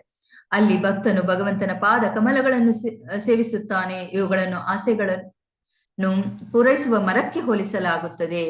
ಅವನು ಅಪಾರ ಆನಂದದಿಂದ ಪ್ರೀತಿಯ ಹಣ್ಣಿನ ರಸವನ್ನು ಸವಿಯುತ್ತಾನೆ ಮತ್ತು ಶಾಶ್ವತವಾಗಿ ಸಂತೋಷ ಪಡುತ್ತಾನೆ. ಸೊ ಆ ಹೋಲಿಕೆಗಳನ್ನ ಹೇಗ್ ಕೊಡ್ತಾ ಇದ್ದಾರೆ ಅದನ್ನ ನಾವು ಗಮನಿಸ್ಬೇಕಾಗತ್ತೆ. ಗೋಲೋಕ ವೃಂದಾವನದಲ್ಲಿ ಭಕ್ತಿ ಸೇವೆಯ ಫಲವನ್ನು ಸವಿಯುವುದು ಜೀವನದ ಅತ್ಯುನ್ನತ ಪರಿಪೂರ್ಣತೆಯಾಗಿದೆ. ಮತ್ತು ಅಂತಹ ಪರಿಪೂರ್ಣತೆಯ ಉಪಸ್ಥಿತಿಯಲ್ಲಿ 4 ಭೌತಿಕ ಪರಿಪೂರ್ಣತೆಗಳು, ಧರ್ಮ, ಆರ್ಥಿಕ ಅಭಿವೃದ್ಧಿ, ಇಂದ್ರಿಯ ತೃಪ್ತಿ ಮತ್ತು ಮುಕ್ತಿ ಬಹಳ ಅತ್ಯಲ್ಪ ಸಾಧನಗಳಾಗಿವೆ. ಸೊ ವೇದಗಳಲ್ಲಿ ತಿಳಿಸಿರುವಂತಹ ಧರ್ಮ, ಅರ್ಥ, ಕಾಮ, ಮೋಕ್ಷ ಇವೆಲ್ಲ ತುಂಬಾ ಕಡಿಮೆ ರೀತಿಯಾದಂತಹ ಸಾಧನಗಳು. ಯಾಕೆ ಅಂತಂದ್ರೆ ಭಕ್ತಿ ಸೇವೆಯ ಮುಂದೆ ಇದು ನಮ್ಮನ್ನ ಪರಿಪೂರ್ಣತೆಯನ್ನ ಹಾದಿಗೆ ಕರ್ಕೊಂಡು ಹೋಗೋದಕ್ಕೆ ಬೇಗವಾಗಿ ಸಾಧ್ಯ ಇಲ್ಲ, ಪೂರ್ಣವಾಗಿ ಸಾಧ್ಯ ಇಲ್ಲ. ಹಾಗಾಗಿ ಭಕ್ತಿ ಸೇವೆ ಅನ್ನುವಂಥದ್ದು ಪೂರ್ಣವಾದಂತಹ ಫಲಪ್ರದ ಅನ್ನೋದನ್ನ ಹೇಳ್ತಾ ಇದ್ದಾರೆ. ಕೃಷ್ಣನನ್ನು ನಿಯಂತ್ರಿಸಲು ಪರಿಪೂರ್ಣ ಔಷಧೀಯ ಸಸ್ಯವಾದ ಕೃಷ್ಣನ ಶುದ್ಧ ಪ್ರೀತಿಯ ಸುಗಂಧವು ಹೃದಯದೊಳಗೆ ಇಲ್ಲದಿರುವವರೆಗೆ ಸಿದ್ಧಿಗಳು, ಬ್ರಾಹ್ಮಣ ಪರಿಪೂರ್ಣತೆಗಳು ಅಂದ್ರೆ ಸತ್ಯ, ಶಮ, ದೀಕ್ಷಾ ಇತ್ಯಾದಿ ಎಂದು ಕರೆಯಲ್ಪಡುವ ಭೌತಿಕ ಪರಿಪೂರ್ಣತೆಯ ಐಶ್ವರ್ಯಗಳು, ಯೋಗಿಗಳ ಪ್ರಜ್ಞೆ ಮತ್ತು ಬ್ರಹ್ಮದ ಅದ್ವೈತ ಆನಂದವು ಎಲ್ಲವೂ ಮನುಷ್ಯರಿಗೆ ಅದ್ಭುತವಾಗಿ ಕಾಣುತ್ತದೆ. ಸೊ ಬ್ರಾಹ್ಮಣನಾಗಿ ಈ ಸತ್ಯ, ಶಮ, ತಿತಿಕ್ಷ ಇವೆಲ್ಲವನ್ನು ಪಡಿಕೊಂಡಿರ್ಬೇಕು. ಆದ್ರೆ ಅಲ್ಲಿ ಅವನು ಭೌತಿಕವಾದಂತಹ ಐಶ್ವರ್ಯಗಳನ್ನ ಬಯಸ್ದೆ ಅವನು ತನ್ನನ್ನ ತಾನು ಪೂರ್ಣವಾಗಿ ಆ ಒಂದು ಬ್ರಾಹ್ಮಣ ಕ್ವಾಲಿಟೀಸ್ ಅಂತ ಏನ್ ಹೇಳ್ತಾರೋ ಅದರಲ್ಲಿ ಇದ್ದಾಗ ಮಾತ್ರ ಅವನು ಅದನ್ನ ಪಡೆಯೋದಕ್ಕೆ ಸಾಧ್ಯ ಆಗತ್ತೆ. ಒಬ್ಬನು ಶುದ್ಧ ಭಕ್ತಿ ಸೇವೆಯಲ್ಲಿ ನೆಲೆಗೊಂಡಾಗ ಅವನು ದೇವತಾ ಪ್ರೇಮವನ್ನು ಬೆಳೆಸಿಕೊಳ್ಳುತ್ತಾನೆ. ಆದ್ದರಿಂದ ಶುದ್ಧ ಭಕ್ತಿ ಸೇವೆಯ ಕೆಲವು ಲಕ್ಷಣಗಳನ್ನು ನಾನು ವಿವರಿಸುತ್ತೇನೆ. ಸೊ ಯಾಕೆ ಭಕ್ತಿ ಸೇವೆ ಅನ್ನುವಂಥದ್ದು ತುಂಬಾ ಮುಖ್ಯ ಅಂದ್ರಾಗ ಭಕ್ತಿ ಸೇವೆ ಒಂದರಿಂದಲೇ ಅವನು ಆ ಒಂದು ಭಕ್ತಿಗೆ ಅಟ್ಯಾಚ್ ಆಗೋದಿಕ್ಕೆ ಸಾಧ್ಯ. ಅದರಲ್ಲಿ ಯಾವುದು ಅನ್ನೋದನ್ನ ಈಗ ಹೇಳ್ತಾರೆ. ಪ್ರಥಮ ದರ್ಜೆಯ ಭಕ್ತಿ ಸೇವೆಯು ಅಭಿವೃದ್ಧಿ ಹೊಂದಿದಾಗ ಒಬ್ಬ ವ್ಯಕ್ತಿಯು ಎಲ್ಲಾ ಭೌತಿಕ ಆಸೆಗಳಿಂದ, ಅದ್ವೈತ ತತ್ವಶಾಸ್ತ್ರದಿಂದ ಪಡೆದ ಜ್ಞಾನದಿಂದ ಮತ್ತು ಫಲಪ್ರದ ಕ್ರಿಯೆಗಳಿಂದ ದೂರವಿರಬೇಕು. ಭಕ್ತನು ಕೃಷ್ಣನು ಬಯಸಿದಂತೆ ನಿರಂತರವಾಗಿ ಕೃಷ್ಣನಿಗೆ ಅನುಕೂಲಕರವಾಗಿ ಸೇವೆಯನ್ನು ಸಲ್ಲಿಸಬೇಕು. ಸೊ ಆತ್ಮ ಅದ ಬಗ್ಗೆ ಅರ್ಥ ಮಾಡಿಕೊಂಡು ಯಾವಾಗ ಒಬ್ಬ ಭಕ್ತನಾದಂಥವನು ಪರಮಾತ್ಮನ ಸೇವೆಯಲ್ಲಿ ಇರ್ತಾನೋ, ತನ್ನ ಎಲ್ಲ ಆಸೆಗಳನ್ನು ಭಗವಂತನ ಒಂದು ಸೇವೆಯಲ್ಲಿ ನಿರತನಾಗಿರ್ತಾನೋ ಅವನು ಮಾತ್ರ ಅದನ್ನ ಪಡೆಯೋದಿಕ್ಕೆ ಸಾಧ್ಯ ಆಗತ್ತೆ. ಸೊ ಹಾಗಾಗಿ ಕೃಷ್ಣನಿಗೆ ಅನುಕೂಲಕರವಾಗಿ ಸೇವೆಯನ್ನ ಸಲ್ಲಿಸಬೇಕು. ಈಗನು ಕರ್ಮವನ್ನ ಮಾಡಬೇಡ ಅಂತ ಭಗವಂತ ಹೇಳಲಿಲ್ಲ ಅಲ್ವಾ? ಭಗವದ್ಗೀತೆಯಲ್ಲಿ ಕರ್ಮವನ್ನ ಮಾಡು, ಆದ್ರೆ ಕರ್ಮದ ಫಲಗಳನ್ನು ನನಗೆ ನೀಡು ಅಂತ. ಹೇಗೆ ಅಂದಾಗ ನಾವು ಕರ್ಮವನ್ನ ಭಗವಂತನಿಗಾಗಿ ಮಾಡಿದಾಗ ಅದರ ಫಲವನ್ನು ಸಹ ನಾವು ಅವನಿಗೆ ನೀಡೋದಿಕ್ಕೆ ಸಾಧ್ಯ ಆಗತ್ತೆ. ಒಬ್ಬ ಶುದ್ಧ ಭಕ್ತನು ಕೃಷ್ಣನ ಸೇವೆಯನ್ನು ಹೊರತುಪಡಿಸಿ ಬೇರೆ ಯಾವುದೇ ಆಸೆಯನ್ನು ಇಟ್ಟುಕೊಳ್ಳಬಾರದು. ಅವನು ದೇವತೆಗಳಿಗೆ ಅಥವಾ ಐಹಿಕ ವ್ಯಕ್ತಿಗಳಿಗೆ ಪೂಜೆಯನ್ನು ಸಲ್ಲಿಸಬಾರದು. ಅವನು ಕೃಷ್ಣ ಪ್ರಜ್ಞೆ ಇಲ್ಲದ ಕೃತಕ ಜ್ಞಾನವನ್ನು ಬೆಳೆಸಿಕೊಳ್ಳಬಾರದು. ಮತ್ತು ಅವನು ಕೃಷ್ಣ ಪ್ರಜ್ಞೆಯ ಚಟುವಟಿಕೆಗಳನ್ನು ಹೊರತುಪಡಿಸಿ ಬೇರೆ ಯಾವುದರಲ್ಲೂ ತನ್ನನ್ನು ತಾನು ತೊಡಗಿಸಿಕೊಳ್ಳಬಾರದು. ಒಬ್ಬನು ತನ್ನ ಎಲ್ಲಾ ಶುದ್ಧೀಕರಿಸಿದ ಇಂದ್ರಿಯಗಳನ್ನು ಭಗವಂತನ ಸೇವೆಯಲ್ಲಿ ತೊಡಗಿಸಿಕೊಳ್ಳಬೇಕು. ಇದು ಕೃಷ್ಣ ಪ್ರಜ್ಞೆಯ ಚಟುವಟಿಕೆಗಳ ಅನುಕೂಲಕರ ಅನುಷ್ಠಾನವಾಗಿದೆ. ಸೊ ನವವಿಧವಾದಂತಹ ಭಕ್ತಿ ಯಾಕೆ ಅಂತಂದಾಗ ನಮ್ಮ ಇಂದ್ರಿಯಗಳನ್ನು ನಾವು ಭಗವಂತನ ಸೇವೆಗೆ ತೊಡಗಿಸ್ಬೇಕು. ಮತ್ತೆ ಭಗವಂತನ ಸೇವೆ ಒಂದನ್ನೇ ಯಾಕೆ ಮಾಡ್ಬೇಕು ಅಂದಾಗ ಒಂದು ಗಿಡದ ಬುಡಕ್ಕೆ ನೀರು ಹೆರೆದಾಗ ಅದು ಕೊಂಬಕ್ಕೆ, ಎಲೆಗಳಿಗೆ ಎಲ್ಲದಕ್ಕೂ ಸೇರುವಂತದ್ದು. ಹಾಗಾಗಿ ದೇವತಾ ಆರಾಧನೆಯನ್ನ ಮಾಡಬಾರದು ಅನ್ನೋದನ್ನ ಇಲ್ಲಿ ಹೇಳ್ತಾ ಇದ್ದಾರೆ. ಈ ಶುದ್ಧ ಚಟುವಟಿಕೆಗಳನ್ನು ಶುದ್ಧ ಭಕ್ತಿ ಸೇವೆ ಎಂದು ಕರೆಯಲಾಗುತ್ತದೆ. ಇದನ್ನ ಮಾತ್ರವೇ ಶುದ್ಧ ಭಕ್ತಿ ಮತ್ತೆ ಶುದ್ಧ ಭಕ್ತಿ ಸೇವೆ ಅನ್ನೋದನ್ನ ಇಲ್ಲಿ ಹೇಳ್ತಾ ಇದ್ದಾರೆ. ಒಬ್ಬ ವ್ಯಕ್ತಿಯು ಅಂತಹ ಶುದ್ಧ ಭಕ್ತಿ ಸೇವೆಯನ್ನು ಸಲ್ಲಿಸಿದರೆ ಅವನು ಕಾಲಕ್ರಮೇಣ ಕೃಷ್ಣನ ಮೇಲೆ ತನ್ನ ಮೂಲ ಪ್ರೀತಿಯನ್ನು ಬೆಳೆಸಿಕೊಳ್ಳುತ್ತಾನೆ. ಪಂಚರಾತ್ರಗಳು, ಶ್ರೀಮದ್ ಭಾಗವತದಂತಹ ವೈದಿಕ ಸಾಹಿತ್ಯಗಳಲ್ಲಿ ಈ ಲಕ್ಷಣಗಳನ್ನು ವಿವರಿಸಲಾಗಿದೆ. ನಾರದರ ಮುನಿಗಳು ಭಕ್ತಿಯಾವೇಶ ಅವತಾರವಾಗಿರುವಂಥವ್ರು. ಹಾಗಾಗಿ ಅವರು ಎಲ್ಲರಿಗೂ ಭಕ್ತಿಯನ್ನ ನೀಡುವಂಥವ್ರು. ಸೊ ಮತ್ತೆ ಅವರು ನಾರದ ಪಂಚರಾತ್ರದಲ್ಲೂ ಸಹ ಇದನ್ನೇ ತಿಳಿಸಿರುವಂಥದ್ದು. ಮತ್ತೆ ಶ್ರೀಮದ್ ಭಾಗವತದಲ್ಲಿಯೂ ಸಹ ನಾವು ನೋಡ್ತಾ ಇದ್ದೀವಿ ಹೇಗೆ ಭಗವಂತನ ಲೀಲೆಗಳು, ಗುಣಗಳು, ಅವನ ಸೃಷ್ಟಿ ಸ್ಥಿತಿ ಶಕ್ತಿಗಳು, ಅವನ ಭಕ್ತರ ಕಥೆಗಳು, ಇದನ್ನೆಲ್ಲ ನಾವು ಶ್ರವಣವೊಂದರಿಂದಲೇ ಅದನ್ನ ನಾವು ಭಕ್ತಿಯಲ್ಲಿ ಮುಂದುವರಿಯೋದಕ್ಕೆ ಸಾಧ್ಯ ಆಗತ್ತೆ. ಸೊ ಹಾಗಾಗಿ ಎಲ್ಲ ಚಟುವಟಿಕೆಗಳು ಸಹ ಕೃಷ್ಣನ ಶುದ್ಧ ಸೇವೆಯಲ್ಲಿ ಇರಬೇಕು ಅನ್ನೋದನ್ನ ನಾವಿಲ್ಲಿ ತಿಳಿಸ್ತಾ ಇದ್ದಾರೆ. ಹರೇ ಕೃಷ್ಣ. ಭಕ್ತಿ ಅಥವಾ ಭಕ್ತಿ ಸೇವೆ ಎಂದರೆ ಎಲ್ಲ ಇಂದ್ರಿಯಗಳನ್ನು ಭಗವಂತನ ಸೇವೆಯಲ್ಲಿ ತೊಡಗಿಸಿಕೊಳ್ಳುವುದು. ದೇವೋತ್ತಮ ಪರಮಪುರುಷ ಎಲ್ಲ ಇಂದ್ರಿಯಗಳ ಒಡೆಯ. ಆತ್ಮವು ಪರಮಾತ್ಮನಿಗೆ ಸೇವೆ ಸಲ್ಲಿಸಿದಾಗ 2 ಅಡ್ಡ ಪರಿಣಾಮಗಳು ಉಂಟಾಗುತ್ತವೆ. ಒಬ್ಬ ವ್ಯಕ್ತಿಯು ಎಲ್ಲ ಭೌತಿಕ ಹುದ್ದೆಗಳಿಂದ ಮುಕ್ತನಾಗುತ್ತಾನೆ ಮತ್ತು ಭಗವಂತನ ಸೇವೆಯಲ್ಲಿ ತೊಡಗಿಸಿಕೊಳ್ಳುವ ಮೂಲಕ ಅವನ ಇಂದ್ರಿಯಗಳು ಶುದ್ಧವಾಗುತ್ತವೆ. ಸೊ ಇದು ತುಂಬಾ ಮುಖ್ಯ ಅಲ್ವಾ? ಋಷಿಕೇಶ ಸೇವನ ಭಕ್ತಿರುತ್ತಮ ಅಂತ ಹೇಳ್ತಾರೆ. ಸೊ ಋಷಿಕೇಶನ ಸೇವೆ ಅನ್ನುವಂಥದ್ದು ನಮ್ಮ ಇಂದ್ರಿಯಗಳಿಂದ ಮಾಡಿದಾಗ ಅದರಲ್ಲಿರುವಂತ ಎಲ್ಲ ಒಡ್ಡ ಪರಿಣಾಮಗಳು ಸಹ ನಾಶವಾಗುವಂಥದ್ದು. ಇದರನ್ನ ನಾವು ತೊಡಗಿಸ್ಕೋಬೇಕು. ನಾವು ಶುದ್ಧ ಭಕ್ತಿಯನ್ನ ಮಾಡೋದಕ್ಕೆ ಸಾಧ್ಯ ಆಗತ್ತೆ.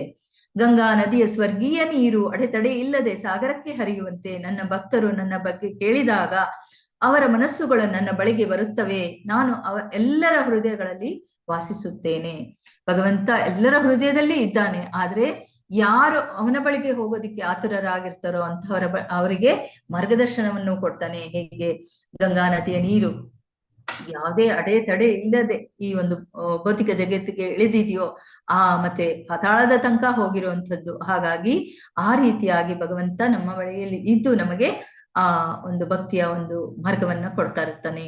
ದೇವೋತ್ತಮ ಪರಮ ಪುರುಷನಿಗೆ ಅಲೌಕಿಕ ಪ್ರೀತಿಯ ಸೇವೆಯ ಗುಣ ಲಕ್ಷಣಗಳು ಇಂತಿವೆ.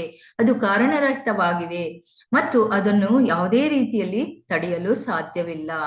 ಸೊ ಭಕ್ತಿ ಸೇವೆ ಅನ್ನೋಂಥದ್ದು ಯಾರು ಶುರು ಮಾಡ್ತಾರೋ ಅಂತಹವರಿಗೆ ಅದನ್ನ ನಿಲ್ಲಿಸದೆ, ತಡೆ ಮಾಡದೆ ಅದನ್ನ ಹೇಗೆ ಹೇಳ್ತಾರಲ್ವಾ, ಅನನ್ಯ ಭಕ್ತಿಯನ್ನ ಮಾಡ್ಬೇಕು ಅಂತ ಆ ರೀತಿಯಾಗಿ ಮಾಡ್ಬೇಕಾಗತ್ತೆ. ನನ್ನ ಭಕ್ತರು ಸಾರೂಪ್ಯ ಸಾಷ್ಟಿ ಇರ್ಬೇಕಿದು, ಸಾಮೀಪ್ಯ ಅಥವಾ ನನ್ನೊಂದಿಗೆ ಅಂದ್ರೆ ಸಾಯುಜ್ಯ ಏಕತೆಯನ್ನು ಸ್ವೀಕರಿಸುವುದಿಲ್ಲ. ನಾನು ಮುಕ್ತಿಗಳನ್ನು ನೀಡಿದರೂ ಸಹ ನನ್ನ ಸೇವೆಗೆ ಆದ್ಯತೆ ನೀಡುತ್ತಾರೆ. ಅಂದ್ರೆ ಭಕ್ತರಾದಂತಹವರು ಈ 5 ರೀತಿಯಾದಂತಹ ಮುಕ್ತಿಗಳನ್ನ ಅವರು ಬಯಸೋದಿಲ್ಲ. ಆದ್ರೆ ಅವರು ಸದಾ ಭಕ್ತಿ ಸೇವೆಯನ್ನ ಬಯಸುವಂತಹವರು. ಮೇಲೆ ವಿವರಿಸಿದಂತೆ ಭಕ್ತಿ ಯೋಗವು ಜೀವನದ ಅಂತಿಮ ಗುರಿಯಾಗಿದೆ. ದೇವೋತ್ತಮ ಪರಮಪುರುಷನಿಗೆ ಭಕ್ತಿ ಸೇವೆಯನ್ನು ಸಲ್ಲಿಸುವ ಮೂಲಕ ಒಬ್ಬ ವ್ಯಕ್ತಿಯು ಭೌತಿಕ ಪ್ರಕೃತಿಯ ಲಕ್ಷಣಗಳನ್ನು ಮೀರುತ್ತಾನೆ ಮತ್ತು ನೇರ ಭಕ್ತಿ ಸೇವೆಯ ವೇದಿಕೆಯಲ್ಲಿ ಆಧ್ಯಾತ್ಮಿಕ ಸ್ಥಾನವನ್ನೂ ಸಹ ಪಡೆಯುತ್ತಾನೆ. ಈ ಎಲ್ಲ ರೀತಿಯ ಆಚರಣೆಗಳಿಂದ ಒಬ್ಬ ಭಕ್ತನಾದಂತಹವನು ಆಧ್ಯಾತ್ಮಿಕ ಸ್ಥಾನವನ್ನ ಪಡೆಯೋದಿಕ್ಕೆ ಸಾಧ್ಯ ಆಗತ್ತೆ. ಅಲ್ಲಿ ಭಕ್ತಿ ಸೇವೆಯೂ ಆಗತ್ತೆ, ಭಗವಂತನ ಒಂದು ಧಾಮವನ್ನು ಪಡಿತಾನೆ ಅನ್ನೋದನ್ನ ಇಲ್ಲಿ ಹೇಳ್ತಾ ಇದ್ದಾರೆ. ಒಬ್ಬ ವ್ಯಕ್ತಿಯು ಭೌತಿಕ ಆನಂದ ಅಥವಾ ಭೌತಿಕ ಮುಕ್ತಿಯ ಬಯಕೆಯಿಂದ ಸೋಂಕಿಗೆ ಒಳಗಾಗಿದ್ದರೆ ಅವನು ನಿಯಂತ್ರಕ ತತ್ವಗಳ ಪ್ರಕಾರ ಮೇಲ್ನೋಟಕ್ಕೆ ಭಕ್ತಿ ಸೇವೆಯನ್ನು ಸಲ್ಲಿಸಿದರೂ ಸಹ ಭಗವಂತನಿಗೆ ಶುದ್ಧ ಪ್ರೀತಿಯ ಸೇವೆಯ ವೇದಿಕೆಗೆ ಏರಲು ಸಾಧ್ಯವಿಲ್ಲ. ತೋರಿಕೆ ಅಂದ್ರೆ ಫಲ್ಗು ವೈರಾಗ್ಯವನ್ನ ಮಾಡಿದ್ರೆ ಸಾಧ್ಯ ಇಲ್ಲ ಅನ್ನೋದನ್ನ ಇಲ್ಲಿ ಹೇಳ್ತಾ ಇದ್ದಾರೆ. ಎಲ್ಲರೂ ಸಹ ಆ ಒಂದು ನಿಯಂತ್ರಕ ತತ್ವಗಳನ್ನ ಸುಮ್ಮನೆ ಮಾಡ್ತಾ ಇದ್ದೀನಿ ಅಂತ ಹೇಳೋದಲ್ಲ, ಅಥವಾ ಬಿಟ್ಟಿದ್ದೀನಿ ಅಂತ ಹೇಳಿ ಅದರಿಂದ ಮುಕ್ತರಾಗದೇ ಇದ್ದಾಗ ಅವರು ಶುದ್ಧ ಭಕ್ತಿ ಸೇವೆಗೆ ಮಾಡೋದಿಕ್ಕೆ ಸಾಧ್ಯ ಇಲ್ಲ. ಭೌತಿಕ ಜಗತ್ತನ್ನು ಆನಂದಿಸುವ ಭೌತಿಕ ಬಯಕೆ ಮತ್ತು ಭೌತಿಕ ಬಂಧನದಿಂದ ಮುಕ್ತನಾಗುವ ಬಯಕೆಯನ್ನು ಇಬ್ಬರು ಮಾಟಗಾತಿಯರು ಎಂದು ಪರಿಗಣಿಸಲಾಗುತ್ತದೆ. ಸೊ ನೋಡಿ, ಎರಡೂ ಸಹ ಒಂದು ಮಾಯೆಯ ರೀತಿಯಲ್ಲಿ, ಭೌತಿಕ ಜಗತ್ತು ಅನ್ನೋದು ಒಂದು ಮಾಯೆ, ಭೌತಿಕ ಜಗತ್ತಿನ ಒಂದು ಬಂಧನ ಅನ್ನುವಂಥದ್ದು ಮಾಯೆ. ಈ ಒಂದು ಬಯಕೆಗಳು ಸಹ ಮಾಯೆ. ಅದನ್ನ ಬಿಡೋದು ತುಂಬಾ ಕಷ್ಟ. ಯಾಕೆ ಅಂತಂದ್ರೆ ಅವರು ಒಬ್ಬರನ್ನು ದೆವ್ವಗಳಂತೆ ಕಾಡುತ್ತಾರೆ, ಒಬ್ಬರನ್ನೊಬ್ಬರು ದೆವ್ವಗಳಂತೆ ಕಾಡುತ್ತಾರೆ. ಈ ಮಾಟಗಾತಿಯರು ಹೃದಯದೊಳಗೆ ಇರುವವರೆಗೆ ಅವರು ಅಲೌಕಿಕ ಆನಂದವನ್ನು ಹೇಗೆ ಅನುಭವಿಸಬಹುದು? ಈ ಇಬ್ಬರು ಮಾಟಗಾತಿಯರು ಹೃದಯದಲ್ಲಿ ಇರುವವರೆಗೆ ಭಕ್ತಿ ಸೇವೆಯ ಅಲೌಕಿಕ ಆನಂದವನ್ನು ಆನಂದಿಸುವ ಸಾಧ್ಯವಿಲ್ಲ. ಈಗ ಎಲ್ಲದಕ್ಕೂ ಕಾರಣ ಮನಸ್ಸು ಅಂತ ಹೇಳ್ತಾರೆ. ಆ ಮನಸ್ಸಿನಲ್ಲಿ ಭೌತಿಕ ಇಚ್ಛೆಗಳನ್ನ ಇಟ್ಕೊಂಡಾಗ ಅದು ಖಂಡಿತವಾಗ್ಲೂ ಅದು ಆಧ್ಯಾತ್ಮಿಕವಾದಂತಹ ಒಂದು ಪರಿಪೂರ್ಣತೆಯ ಮಾರ್ಗವನ್ನು ಅನುಸರಿಸೋದಿಕ್ಕೆ ಸಾಧ್ಯ ಇಲ್ಲ, ಅಥವಾ ಆ ಒಂದು ಆನಂದವನ್ನು ಪಡೆಯೋದಿಕ್ಕೂ ಸಹ ಸಾಧ್ಯವಿಲ್ಲ. ಯಾಕೆ ಅಂತಂದ್ರೆ ಒಂದನ್ನ ಇಟ್ಕೊಂಡು ಇನ್ನೊಂದನ್ನ ಮಾಡ್ತೀನಿ ಅಂದ್ರೆ ಅದು ಸಾಧ್ಯವಾಗಲ್ಲ. ಹಾಗಾಗಿ ಅದಕ್ಕೆ ಹಿಂದೆ ಹೇಳಿದ್ರು, ನಾವು ನಮ್ಮ ಇಂದ್ರಿಯಗಳನ್ನು ಭಗವಂತನ ಒಂದು ಇಂದ್ರಿಯಗಳನ್ನ ತೃಪ್ತಿಪಡಿಸೋದಕ್ಕಾಗಿ ನಾವು ನಮ್ಮ ಸೇವೆಯನ್ನ ಮಾಡ್ಬೇಕಾಗತ್ತೆ ಅಂತ. ಹಾಗಾಗಿ ಈ ಒಂದು ಭೌತಿಕ ಬಯಕೆ ಮತ್ತು ಭೌತಿಕ ಬಂಧನ ಎರಡೂ ಸಹ ಮಠಗಾತಿಯರು ಅಂತ ಇಲ್ಲಿ ಹೇಳ್ತಾ ಇದ್ದಾರೆ. ನಿಯಮಿತವಾಗಿ ಭಕ್ತಿ ಸೇವೆಯನ್ನು ಸಲ್ಲಿಸುವ ಮೂಲಕ ಒಬ್ಬ ವ್ಯಕ್ತಿಯು ಕ್ರಮೇಣ ದೇವೋತ್ತಮ ಪರಮಪುರುಷನಿಗೆ ಲಗತ್ತಿಸಲ್ಪಡುತ್ತಾನೆ. ಅಂದ್ರೆ ಹೇಗೆ ಅಟ್ಯಾಚ್ ಆಗೋಗ್ತಾನೆ ಅನ್ನೋದನ್ನ ಇಲ್ಲಿ ಹೇಳ್ತಾ ಇದ್ದಾರೆ. ಈ ಬಾಂಧವ್ಯವು ತೀವ್ರಗೊಂಡಾಗ ಅದು ದೇವೋತ್ತಮ ಪುರುಷನ ಪ್ರೇಮವಾಗುತ್ತದೆ. ಹೀಗೆ ಆ ಒಂದು ಭಕ್ತಿಯ ಬೀಜ ಹೇಗೆ ಒಂದೊಂದು ಹಂತವನ್ನ ದಾಟ್ತಾ ಹೋಗುತ್ತೋ ಆಗ ಅದು ಭಾವ ಮತ್ತೆ ಪ್ರೇಮದ ಹಂತವನ್ನು ಮುಟ್ಟೋದಿಕ್ಕೆ ಸಾಧ್ಯ ಆಗತ್ತೆ. ಪ್ರೇಮದ ಮೂಲ ಅಂಶಗಳು ಕ್ರಮೇಣ ವಿಭಿನ್ನ ಸ್ಥಿತಿಗಳಿಗೆ ಹೆಚ್ಚಾದಾಗ ವಾತ್ಸಲ್ಯ, ದ್ವೇಷ, ಪ್ರೀತಿ, ಬಾಂಧವ್ಯ, ಮತ್ತಷ್ಟು ಬಾಂಧವ್ಯ, ಆನಂದ ಪರವಶತೆ ಮತ್ತು ಮಹಾ ಆನಂದ ಪರವಶತೆ, ಹೀಗೆ ಇವೆಲ್ಲವೂ ಸಹ ಪ್ರೇಮದ ಕ್ರಮೇಣ ಬೆಳವಣಿಗೆಯನ್ನು ಸಕ್ಕರೆಯ ವಿವಿಧ ಸ್ಥಿತಿಗಳಿಗೆ ಹೋಲಿಸಬಹುದು. ಮೊದಲು ಕಬ್ಬಿನ ಬೀಜ, ನಂತರ ಕಬ್ಬು, ನಂತರ ಕಬ್ಬಿನಿಂದ ಹೊರೆಯಲಾದ ರಸ. ಈ ರಸವನ್ನು ಕುದಿಸಿದಾಗ ಅದು ದ್ರವ್ಯದಲ್ಲಿ ಮಲಾಸಸ್ ಅಂದ್ರೆ ಏನ್ ಹೇಳ್ತೀವಿ ಬೆಲ್ಲ, ಮತ್ತೆ ನಂತರ ಸಕ್ಕರೆ, ಮತ್ತೆ ಕ್ಯಾಂಡಿ, ರಾಕ್ ಕ್ಯಾಂಡಿ ಅಂದ್ರೆ ಕ್ರಿಸ್ಟಲ್ಸ್, ಮತ್ತೆ ಅಂತಿಮವಾಗಿ ಲೋಜೆಂಜನ್ಗಳನ್ನು ರೂಪಿಸುತ್ತವೆ. ಈ ಲೋಜೆಂಜನ್ ಅಂದ್ರೆ ನಂಗೇನು ಗೊತ್ತಿಲ್ಲ. ಸೊ ಹೇಗೆ ಆ ಒಂದು ಕಬ್ಬು ಅನ್ನುವಂಥದ್ದು ಬೀಜ ರೂಪದಿಂದ ಅದು ಆ ಒಂದು ಸಿಹಿಯನ್ನ ಹೇಗೆ ಎಲ್ಲಾ ರೀತಿಯಲ್ಲಿ ಹರಡತ್ತೆ ಅನ್ನೋದನ್ನ ಇಲ್ಲಿ ಹೇಳ್ತಾ ಇದ್ದಾರೆ. ಸೊ ಹಾಗೆ ಈ ಎಲ್ಲಾ ಹಂತಗಳನ್ನು ಒಟ್ಟುಗೂಡಿಸಿ ಸ್ಥಾಯಿ ಭಾವ ಅಥವಾ ಭಕ್ತಿ ಸೇವೆಯಲ್ಲಿ ಭಗವಂತನ ಮೇಲಿನ ನಿರಂತರ ಪ್ರೀತಿ ಎಂದು ಕರೆಯಲಾಗುತ್ತದೆ. ಈ ಹಂತಗಳ ಜೊತೆಗೆ ವಿಭಾಗ ಅಥವಾ ಅನುಭವ ಇವೆ. ಸೊ ಒಂದೊಂದು ಹಂತವನ್ನು ತಲುಪಿದಾಗ ಭಗವಂತನ ಒಂದು ಹತ್ತಿರ ನಮಗೆ ಹೋಗುವಂತಹ ಒಂದು ಮಾರ್ಗ ನಮಗೆ ಸಿಗ್ತಾ ಹೋಗುತ್ತೆ, ಸ್ಮೂತ್ ಆಗ್ತಾ ಹೋಗುತ್ತೆ ನಮ್ಮ ಒಂದು ಮಾರ್ಗ. ಸೊ ಹಾಗಾಗಿ ಅದರ ಒಂದು ಇದನ್ನು ಸಹ ನಾವು ಪಡ್ಕೋಬಹುದು ಅನ್ನೋದನ್ನ ಇಲ್ಲಿ ಹೇಳ್ತಾ ಇದ್ದಾರೆ. ನಾವು ಹೇಗೆ ಅದನ್ನ ಎಕ್ಸ್ಪೀರಿಯನ್ಸ್ ಮಾಡಬಹುದು ಅನ್ನೋದನ್ನ. ಉನ್ನತ ಮಟ್ಟದ ಪ್ರೇಮವು ಸಾತ್ವಿಕ ಹಾಗೂ ವ್ಯಭಿಚಾರಿಯ ಲಕ್ಷಣಗಳೊಂದಿಗೆ ಬೆರೆತಾಗ ಭಕ್ತನು ವಿವಿಧ ಅಮೃತ ರಸಗಳಲ್ಲಿ ಕೃಷ್ಣನನ್ನು ಪ್ರೀತಿಸುವ ಅಲೌಕಿಕ ಆನಂದವನ್ನು ಅನುಭವಿಸುತ್ತಾನೆ. ಸೊ 12 ರಸಗಳಲ್ಲಿ 5 ರಸಗಳಲ್ಲಿ ಅವನು ಯಾವ ರೀತಿಯಲ್ಲಾದ್ರೂ ಸಹ ಭಗವಂತನ ಪ್ರೇಮವನ್ನು ಅನುಭವಿಸೋದಕ್ಕೆ ಸಾಧ್ಯ ಆಗತ್ತೆ. ಈ ರುಚಿಗಳು ಮೊಸರು, ಸಕ್ಕರೆ ಮಿಠಾಯಿ, ತುಪ್ಪ, ಸೃಷ್ಟೀಕರಿಸಿದ ಬೆಣ್ಣೆ, ಕರಿಮೆಣಸು ಮತ್ತು ಕರ್ಪೂರಗಳ ಸಂಯೋಜನೆಯಂತೆ ಮತ್ತು ಸಿಹಿಯಾದ ಅಮೃತದಂತೆ ರುಚಿಕರವಾಗಿರುತ್ತದೆ. ಹೇಗೆ ನಾವು ಈಗ ಪಂಚಾಮೃತ ಅಂತ ಹೇಳ್ತೀವಲ್ಲ, ಆ ಪಂಚಾಮೃತಕ್ಕೆ ಎಲ್ಲವನ್ನು ಸೇರಿಸಿದಾಗ, ಅದು ದೇವರಿಗೆ ಅರ್ಪಿಸಿದಾಗ ತುಂಬಾ ರುಚಿಕರವಾಗಿರುತ್ತೆ. ಅದು ಒಂದೊಂದೇ ಸಪರೇಟ್ ಆಗಿದ್ದು ನಾವು ಮನೆಯಲ್ಲಿ ಮಾಡಿದಾಗ ಅದು ರುಚಿಕರವಾಗಿರಲ್ಲ. ಯಾವಾಗ ಕೃಷ್ಣ ಅಲ್ಲಿ ಇರ್ತಾನೋ ಆಗ ಅದು ರುಚಿಕರವಾಗಿರತ್ತೆ. ಭಕ್ತನ ಪ್ರಕಾರ ಬಾಂಧವ್ಯವು ಶಾಂತರತಿ, ದಾಸ್ಯರತಿ, ಸಖ್ಯರತಿ, ವಾತ್ಸಲ್ಯರತಿ ಮತ್ತು ಮಧುರ್ಯರತಿ ಎಂಬ 5 ವರ್ಗಗಳಿಗೆ ಸೇರುತ್ತದೆ. ಈ 5 ವರ್ಗಗಳು ದೇವೋತ್ತಮ ಪರಮ ಪುರುಷನೊಂದಿಗಿನ ಭಕ್ತರ ವಿಭಿನ್ನ ಬಾಂಧವ್ಯಗಳಿಂದ ಉದ್ಭವಿಸುತ್ತವೆ. ಭಕ್ತಿ ಸೇವೆಯಿಂದ ಪಡೆದ ಅಲೌಕಿಕ ಮಧುರತೆಗಳು ಸಹ 5 ವಿಧಗಳಾಗಿವೆ. ಸೊ ಈ 5 ರೀತಿಯಾದಂತಹ ಬಾಂಧವ್ಯವನ್ನ ಭಗವಂತನಲ್ಲಿ ನಾವು ಇಟ್ಕೋಬಹುದು, ಆ ಬಾಂಧವ್ಯಗಳನ್ನ ನಾವು ಅನುಭವಿಸಬಹುದು. ಆದ್ರೆ ಭಕ್ತಿ ಸೇವೆಯಿಂದ ಆ ಮಧುರತೆಗಳನ್ನ ಅನುಭವಿಸೋದಿಕ್ಕೆ ಸಾಧ್ಯ ಆಗತ್ತೆ. ದೇವೋತ್ತಮ ಪರಮ ಪುರುಷನೊಂದಿಗೆ ಅನುಭವಿಸಿದ ಪ್ರಮುಖ ಅಲೌಕಿಕ ಮಧುರತೆಗಳು 5: ಶಾಂತ, ದಾಸ್ಯ, ಸಖ್ಯ, ವಾತ್ಸಲ್ಯ ಮತ್ತು ಮಾಧುರ್ಯ. 5 ನೇರ ಮಧುರಗಳ ಜೊತೆಗೆ 7 ಪರೋಕ್ಷ ಮಧುರಗಳಿವೆ. ಇವುಗಳನ್ನು ನಗು, ಆಶ್ಚರ್ಯ, ಶೌರ್ಯ, ಕರುಣೆ, ಕೋಪ, ವಿಪತ್ತು ಮತ್ತು ಭಯ ಎಂದು ಕರೆಯಲಾಗುತ್ತದೆ. ಸೊ ಇದನ್ನ ನಾವು ಭಕ್ತಿ ರಸಾಮೃತ ಸಿಂಧುದಲ್ಲೂ ಕೇಳಿದೀವಿ. 12 ಮುಖ್ಯವಾಗಿರುವಂತಹ ರಸಗಳೊಂದಿಗೆ ನಾವು ಭಗವಂತನನ್ನ ಪಡೆಯಬಹುದು. 5 ನೇರ ಮಧುರ ರಸಗಳ ಜೊತೆಗೆ ನಗು, ಆಶ್ಚರ್ಯ, ಶೌರ್ಯ, ಕರುಣೆ, ಕೋಪ ಎಂದು ಕರೆಯುವ 7 ಪರೋಕ್ಷ ಮಧುರಗಳಿವೆ. ಭಕ್ತಿ ಸೇವೆಯ 5 ನೇರ ಮಧುರತೆಗಳು ಭಕ್ತನ ಹೃದಯದಲ್ಲಿ ಶಾಶ್ವತವಾಗಿ ನೆಲೆಗೊಂಡಿರುತ್ತವೆ. ಆದರೆ 7 ಪರೋಕ್ಷ ಭಾವನೆಗಳು ಕೆಲವು ಪರಿಸ್ಥಿತಿಗಳಲ್ಲಿ ಇದ್ದಕ್ಕಿದ್ದಂತೆ ಕಾಣಿಸಿಕೊಳ್ಳುತ್ತವೆ ಮತ್ತು ಹೆಚ್ಚು ಶಕ್ತಿಶಾಲಿಯಾಗಿ ಕಾಣಿಸುತ್ತವೆ.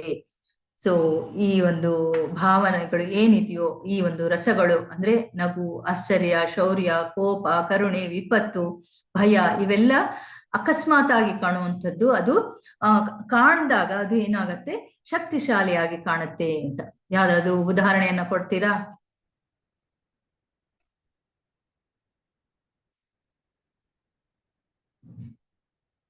ಈಗ ಭಗವಂತನ ಒಂದು ಸೇವೆಯಲ್ಲಿ ಸದಾ ನಿರತರಾದಂತ ಹನುಮಂತ ಹೇಗೆ ಲಂಕೆಯನ್ನ ಸುಟ್ಟು ಬಂದ? ಯಾಕೆ? ಅವನಿಗೆ ಅಲ್ಲಿ ಕ್ರೋಧ, ಅಲ್ಲಿ ಅವನು ಮಾಡಿದಂತಹ ಕಾರ್ಯಕ್ಕೆ ಅವನು ಕ್ರೋಧಗೊಂಡು ಅವನು ಸುಟ್ಟು ಬಂದ ಅಲ್ವಾ? ಅದು ಭಗವಂತನಿಗಾಗಿ ಮಾಡಿರುವಂಥದ್ದು, ತನಗಾಗಿ ಅವನು ಮಾಡಿಲ್ಲ. ಇದು ಕೆಲವೊಮ್ಮೆ ಭಕ್ತರಿಗೆ ಕಾಣಿಸೋದುಂಟು. ಶಾಂತ ಭಕ್ತರ ಉದಾಹರಣೆಗಳು 9 ಯೋಗೀಂದ್ರರು ಮತ್ತು 4 ಕುಮಾರರು. ದಾಸ್ಯ ಭಕ್ತಿಯಲ್ಲಿ ಭಕ್ತರ ಉದಾಹರಣೆಗಳು ಸಂಖ್ಯಾತವಾಗಿದೆ, ಏಕೆಂದರೆ ಅಂತಹ ಭಕ್ತರು ಎಲ್ಲೆಡೆ ಇದ್ದಾರೆ. ಸೊ ಇಲ್ಲಿ ಉದಾಹರಣೆಗಳನ್ನ ಕೊಡ್ತಾ ಹೋಗ್ತಾರೆ.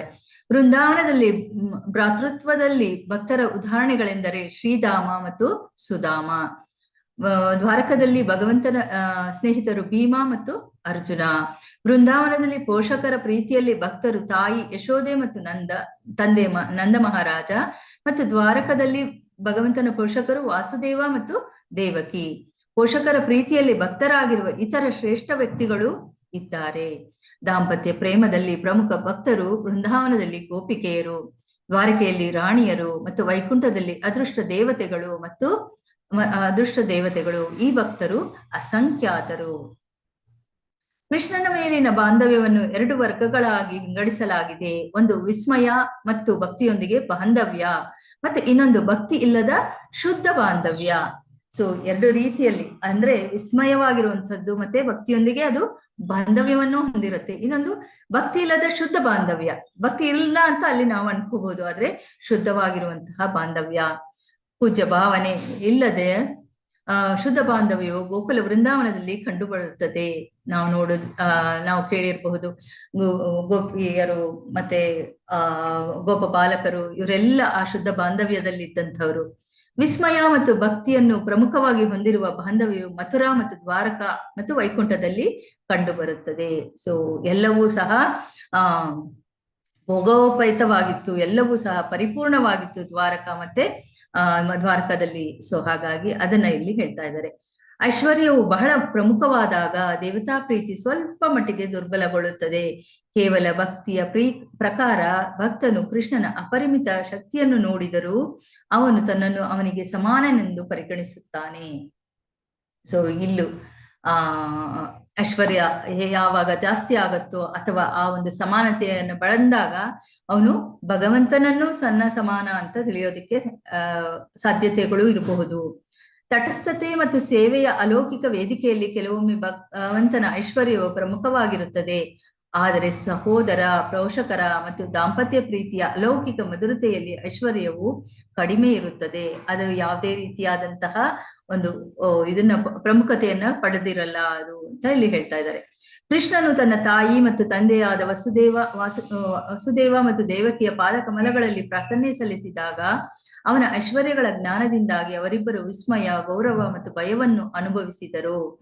ದೇವಕಿ ಮತ್ತು ವಾಸುದೇವರು ತಮಗೆ ನಮನ ಸಲ್ಲಿಸಿದ ತಮ್ಮ ಇಬ್ಬರು ಪುತ್ರರಾದ ಕೃಷ್ಣ ಬಲರಾಮರು ದೇವೋತ್ತಮ ಪರಮಪುರುಷ ಎಂದು ಅರ್ಥ ಮಾಡಿಕೊಂಡಾಗ ಅವರು ಭಯಭೀತರಾದರು ಮತ್ತು ಅವರನ್ನು ಅಪ್ಪಿಕೊಳ್ಳಲಿಲ್ಲ. ನೋಡಿ, ತಂದೆ ತಾಯಿಗಳೇ ಆಗಿದ್ರೂ ಸಹ ಅವರು ಅಲ್ಲಿ ಆ ಒಂದು ಭಾವನೆಗಳು ಹೇಗೆ ಬರುತ್ತೆ ಅನ್ನೋದನ್ನ ಇಲ್ಲಿ ಹೇಳ್ತಾ ಇದ್ದಾರೆ. ಕೃಷ್ಣನು ತನ್ನ ಸಾರ್ವತ್ರಿಕ ರೂಪವನ್ನು ವ್ಯಕ್ತಪಡಿಸಿದಾಗ ಅರ್ಜುನನು ಭಕ್ತಿ ಮತ್ತು ಭಯಭೀತನಾದನು ಮತ್ತು ಅವನು ಕೃಷ್ಣನ ಬಗ್ಗೆ ಸ್ನೇಹಿತನಾಗಿ ಹಿಂದೆ ತೋರಿದ ದುರಹಂಕಾರಕ್ಕಾಗಿ ಕ್ಷಮೆ ಯಾಚಿಸಿದನು. ಸಖನಾಗಿ ಹೇಗೆ ಅವನು ಭಗವಂತನ ಜೊತೆಯಲ್ಲೇ ಇದ್ದ, ಆದ್ರೂ ಅವನು ಯಾವಾಗ ವಿಶ್ವರೂಪವನ್ನ ನೋಡ್ತಾನೋ ಆವಾಗ ಆ ಒಂದು ಕ್ಷಮೆಯನ್ನ ಯಾಚಿಸ್ತಾನೆ. ಯಾಕೆ ಅಂದ್ರೆ ಅವನು ತುಂಬಾ ಒಂದು ಸಖ್ಯ ಅಂದಾಗ ಒಂದು ರೀತಿಯಾದಂತಹ ಬಾಂಧವ್ಯ ಇರುತ್ತೆ, ಸಲಿಗೆ ಇರುತ್ತೆ. ಆ ಸಲಿಗೆಯಿಂದ ಅವನನ್ನು ಏಕವಚನದಲ್ಲೆಲ್ಲ ಮಾತಾಡಿಸಿದ್ದೀನಿ, ಒಂದೇ ಒಂದು ಹಾಸಿಗೆಯಲ್ಲಿ ಮಲಗಿದ್ದೀನಿ, ಈ ರೀತಿಯಾಗೆಲ್ಲ ಮಾಡ್ದೆ ನಾನು ಅಂತ ಅವನು ತಿಳಿದೇ ಮಾಡಿರುವಂತಹ ತಪ್ಪಾದ್ರೂ ಸಹ ಅವನು ಕ್ಷಮೆಯನ್ನ ಯಾಚಿಸ್ತಾನೆ. ನಿನ್ನನ್ನು ನನ್ನ ಸ್ನೇಹಿತನೆಂದು ಭಾವಿಸಿ ನಿನ್ನ ಮಹಿಮೆಗಳನ್ನು ತಿಳಿಯದೆ ನಾನು ನಿನ್ನನ್ನು ಓ ಕೃಷ್ಣ, ಓ ಯಾದವ, ಓ ನನ್ನ ಸ್ನೇಹಿತ ಎಂದು ದುಡುಕಿ ಸಂಬೋಧಿಸಿದ್ದೇನೆ. ಹುಚ್ಚುತನದಲ್ಲಿ ಅಥವಾ ಪ್ರೀತಿಯಲ್ಲಿ ನಾನು ಮಾಡಿದ್ದನ್ನು ದಯವಿಟ್ಟು ಕ್ಷಮಿಸಿ. ನಾವು ವಿಶ್ರಾಂತಿ ಪಡೆಯುವಾಗ, ಒಂದೇ ಹಾಸಿಗೆ ಮೇಲೆ ಮಲಗಿರುವಾಗ, ಅಥವಾ ಒಟ್ಟಿಗೆ ಕುಳಿತಾಗ, ಅಥವಾ ಊಟ ಮಾಡುವಾಗ, ಕೆಲವೊಮ್ಮೆ ಒಂಟಿಯಾಗಿ ಮತ್ತೆ ಕೆಲವೊಮ್ಮೆ ಅನೇಕ ಸ್ನೇಹಿತರ ಮುಂದೆ ತಮಾಷೆ ಮಾಡುತ್ತಾ ನಾನು ನಿನ್ನನ್ನು ಹಲವು ಬಾರಿ ಅವಮಾನಿಸಿದ್ದೇನೆ. ಓ ದೋಷರಹಿತನೇ, ದಯವಿಟ್ಟು ಆ ಎಲ್ಲ ಅಪರಾಧಗಳಿಗೆ ನನ್ನನ್ನು ಕ್ಷಮಿಸಿ. ನೋಡಿ, ಭಗವಂತ ಸಾಮಾನ್ಯನಾಗಿ ಅಥವಾ ನಮ್ಮಲ್ಲೇ ಒಂದಾಗಿ ಇದ್ದಾಗ ಒಂದಾಗೆ ಭಾವಿಸ್ತೀವಿ, ಆದ್ರೆ ಅವನು ದೇವೋತ್ತಮ ಪರಮಪುರುಷನಾಗಿರ್ತಾನೆ. ಆವಾಗ ಮಾಡಿರುವಂತಹ ಸಣ್ಣ ಸಣ್ಣ ಅಪರಾಧಗಳು ತುಂಬಾ ದೊಡ್ಡದಾಗಿ ಕಾಣುತ್ತೆ. ಮತ್ತೆ ಎಷ್ಟು ತಪ್ಪು ಮಾಡಿದೆ ಅಂತ ಅನಿಸ್ತಾ ಇದೆ ಅನ್ನೋದನ್ನ ಅವನು ಇಲ್ಲಿ ಅರ್ಜುನ ಹೇಳ್ತಾ ಇದ್ದಾನೆ. ಕೃಷ್ಣನು ರಾಣಿ ರುಕ್ಮಿಣಿಯೊಂದಿಗೆ ತಮಾಷೆ ಮಾಡುತ್ತಿದ್ದರೂ ಅವನು ತನ್ನ ಸಹವಾಸವನ್ನು ತ್ಯಜಿಸಲಿದ್ದಾನೆಂದು ಅವಳು ಭಾವಿಸುತ್ತಿದ್ದಳು ಮತ್ತು ಅದರಿಂದ ಅವಳು ಆಘಾತಕ್ಕೊಳಗಾದಳು.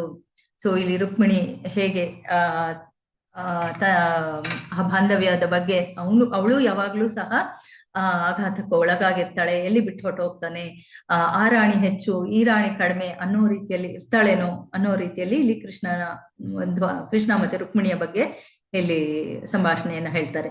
ಕೃಷ್ಣನು ದ್ವಾರಕೆಯಲ್ಲಿ ರುಕ್ಮಿಣಿಯೊಂದಿಗೆ ತಮಾಷೆ ಮಾಡುತ್ತಿದ್ದಾಗ ಅವಳು ದುಃಖ, ಭಯ ಮತ್ತು ದುಃಖದಿಂದ ತುಂಬಿದ್ದಳು. ಅವಳು ತನ್ನ ಬುದ್ಧಿವಂತಿಕೆಯನ್ನು ಸಹ ಕಳೆದುಕೊಂಡಿದ್ದಳು. ಅವಳು ತನ್ನ ಕೈಬಳೆಗಳನ್ನು ಮತ್ತು ಭಗವಂತನಿಗೆ ಬೀಸುತ್ತಿದ್ದ ಬಿಸಿಗಣೆಯನ್ನು ಕೆಳಗೆ ಬೀಸಿದಳು. ಅವಳು ಕೂದಲು ಅಸ್ತವ್ಯಸ್ತವಾಯಿತು ಮತ್ತು ಅವಳು ಮೂರ್ಛೆ ಹೋಗಿ ಇದ್ದಕ್ಕಿದ್ದಂತೆ ಬಿದ್ದಳು. ಬಲವಾದ ಗಾಳಿಯಿಂದ ಉರುಳಿ ಬಿದ್ದ ಬಾಳೆ ಮರದಂತೆ ಕಾಣಿಸಿಕೊಂಡಳು. ಇದು ಸಾಮಾನ್ಯವಾಗಿ ಆಗುವಂತಹ ಒಂದು ಭಾವನೆಗಳು. ಹಾಗಾಗಿ ಯಾರನ್ನ ನಾವು ಅತಿಯಾಗಿ ಹಚ್ಕೊಂಡಿರ್ತೀವೋ, ಅತಿಯಾಗಿ ಪ್ರೀತಿಸ್ತಾ ಇರ್ತೀವೋ ಅಂತಹವರು ಸ್ವಲ್ಪ ನಮಗೆ ಈ ತಮಾಷೆ ಮಾಡಿದ್ರು ಸಹ ಅದಕ್ಕೆ ಸಾಧ್ಯ ಆಗಲ್ಲ. ಕೇವಲ ಅಪೂರ್ಣ ಭಕ್ತಿ ಹಂತದಲ್ಲಿ ಭಕ್ತನು ಕೃಷ್ಣನ ಅಪರಿಮಿತ ಐಶ್ವರ್ಯವನ್ನು ಅನುಭವಿಸಿದರೂ ಸಹ ಪರಿಗಣಿಸುವುದಿಲ್ಲ. ಅವನು ಕೃಷ್ಣನೊಂದಿಗಿನ ತನ್ನ ಸ್ವಂತ ಸಂಬಂಧವನ್ನು ಮಾತ್ರ ಗಂಭೀರವಾಗಿ ಪರಿಗಣಿಸುತ್ತಾನೆ. ಭಕ್ತನಾದಂತಹವನು ಭಗವಂತನ ಒಂದು ಆ ಸಂಬಂಧವನ್ನ ಹೇಗೆ ಪರಿಗಣಿಸ್ತಾನೆ ಅನ್ನೋದನ್ನ ಇಲ್ಲಿ ಹೇಳ್ತಾ ಇದ್ದಾರೆ. ನನಗೆ ಆ ಒಂದು ಸಂಬಂಧ ಸಿಕ್ತಲ್ಲ ಅನ್ನುವಂತಹ ತೃಪ್ತಿ ಅವನಲ್ಲಿ ಇರತ್ತೆ. ಕೃಷ್ಣನ ಬಾಯೊಳಗೆ ಎಲ್ಲಾ ವಿಶ್ವಗಳನ್ನು ಕಂಡ ತಾಯಿ ಯಶೋದೆ ಕ್ಷಣಾರ್ಧದಲ್ಲಿ ಆಶ್ಚರ್ಯಚಕಿತಳಾದಳು. ಭಗವಂತನನ್ನು ಇಂದ್ರ ಮತ್ತು ಇತರ ದೇವತೆಗಳಂತೆ 3 ವೇದಗಳ ಅನುಯಾಯಿಗಳು ಪೂಜಿಸುತ್ತಾರೆ. ಅವರು ಅವನಿಗೆ ಯಜ್ಞಗಳನ್ನು ಅರ್ಪಿಸುತ್ತಾರೆ. ಉಪನಿಷತ್ತುಗಳನ್ನು ಅಧ್ಯಯನ ಮಾಡುವ ಮೂಲಕ ಆತನ ಶ್ರೇಷ್ಠತೆಯನ್ನು ಅರ್ಥ ಮಾಡಿಕೊಳ್ಳುವ ಸಂತರು ಆತನನ್ನು ನಿರಾಕಾರ ಬ್ರಹ್ಮನಾಗಿ, ವಿಶ್ವವನ್ನು ವಿಶ್ಲೇಷಣಾತ್ಮಕವಾಗಿ ಅಧ್ಯಯನ ಮಾಡುವ ಮಹಾನ್ ತತ್ವಜ್ಞಾನಿಗಳು ಪುರುಷನಾಗಿ, ಮಹಾನ್ ಯೋಗಿಗಳು ಸರ್ವವ್ಯಾಪಿ ಪರಮಾತ್ಮನಾಗಿ ಮತ್ತು ಭಕ್ತರು ದೇವೋತ್ತಮ ಪರಮಪುರುಷನಾಗಿ ಪೂಜಿಸುತ್ತಾರೆ. ಆದಾಗ್ಯೂ ತಾಯಿ ಯಶೋದೆಯು ಭಗವಂತನನ್ನು ತನ್ನ ಸ್ವಂತ ಮಗನೆಂದು ಪರಿಗಣಿಸಿದಳು. ಆ ಭಾವನೆ ಏನಿದ್ರೂ ಸಹ ಅವಳು ಆ ತಾಯಿಯ ಪ್ರೀತಿಯನ್ನ ಅವಳು ಕೊಡ್ತಾ ಇರ್ಲೇ ಮರ್ತು ಆ ದೇವೋತ್ತಮ ಪರಮಪುರುಷ ಅನ್ನೋದನ್ನ ಅವಳಲ್ಲಿ ಇದ್ದಿದ್ರೆ ಆ ಪ್ರೀತಿಯನ್ನ ಕೊಡೋದಿಕ್ಕೆ ಸಾಧ್ಯವೇ ಆಗ್ತಾ ಇರ್ಲಿಲ್ಲ. ಕೃಷ್ಣನು ಇಂದ್ರಿಯ ಗ್ರಹಿಕೆಗೆ ಮೀರಿದವನು, ಮನುಷ್ಯರಿಗೆ ಅವ್ಯಕ್ತನೂ ಆಗಿದ್ದರೂ ಅವನು ಭೌತಿಕ ದೇಹವನ್ನು ಹೊಂದಿರುವ ಮಾನವನ ವೇಷವನ್ನು ಧರಿಸುತ್ತಾನೆ. ಹೀಗೆ ತಾಯಿ ಯಶೋದೆಯು ಅವನನ್ನು ತನ್ನ ಮಗನೆಂದು ಭಾವಿಸಿ ಶ್ರೀಕೃಷ್ಣನನ್ನು ಸಾಮಾನ್ಯ ಮಗುವಿನಂತೆ ಮರದ ಗಾರೆಗೆ ಹಗ್ಗದಿಂದ ಬಂಧಿಸಿದಳು. ಅವನ ಲೀಲೆಗಳೆಲ್ಲ ಹೇಗೆ ಆಯ್ತು ಅಂತಂದ್ರೆ, ಸಾಮಾನ್ಯ ಒಂದು ಮಗುವಿನ ಹಾಗೆ ಅವಳು ಆ ಪ್ರೀತಿಯನ್ನ ಪರಿಪೂರ್ಣವಾಗಿ ಕೊಟ್ಲು. ಆದ್ರೂ ಅದನ್ನ ಭಗವಂತ ಸ್ವೀಕರಿಸ್ತಾ ಹೋದ. ಆದ್ರೆ ಅವನು ಪರಿಪೂರ್ಣನಾಗಿದ್ದ. ಅವನು ಯಾವಾಗ್ಲೂ ಸಚ್ಚಿದಾನಂದ ವಿಗ್ರಹನೇ ಆಗಿದ್ದ. ಅವನು 3 ತಿಂಗಳ ಬಾಲಕನಾಗಿರ್ಲಿ, 7 ವರ್ಷದ ಬಾಲಕನಾಗಿ ಅವನು ಮಾಡುವಂತಹ ಯಾವುದೇ ಲೀಲೆಗಳಾದ್ರೂ ಸಹ ಅವನು ಸಚ್ಚಿದಾನಂದನೇ. ಶ್ರೀಕೃಷ್ಣನು ಶ್ರೀಧಾಮನಿಂದ ಸೋತಾಗ ಅವನನ್ನು ತನ್ನ ಹೆಗಲ ಮೇಲೆ ಹೊತ್ತುಕೊಳ್ಳಬೇಕಾಯಿತು. ಅದೇ ರೀತಿ ಭದ್ರಸೇನನು ವೃಷಭನನ್ನು ಹೊತ್ತನು ಮತ್ತು ಪ್ರಲಂಬನು ರೋಹಿಣಿಯ ಮಗನಾದ ಬಲರಾಮನನ್ನು ಹೊತ್ತನು. ಭಕ್ತರಾದಂತಹವರಿಗೆ ಆ ಒಂದು ಇದನ್ನು ಸ್ಪಂದನೆಯನ್ನು ಸಹ ಭಗವಂತ ಕೊಡ್ತಾನೆ ಅನ್ನೋದನ್ನ ನಾವಿಲ್ಲಿ ನೋಡಬಹುದು. ಹರೇ ಕೃಷ್ಣ ಮಾತಾಜಿ.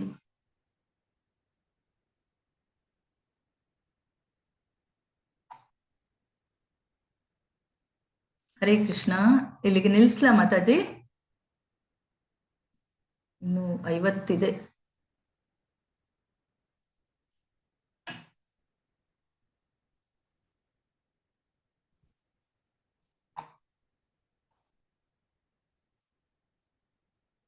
ಹರೇ ಕೃಷ್ಣ. ನಾಗವೇಣಿ ಮಾತಾಜಿ.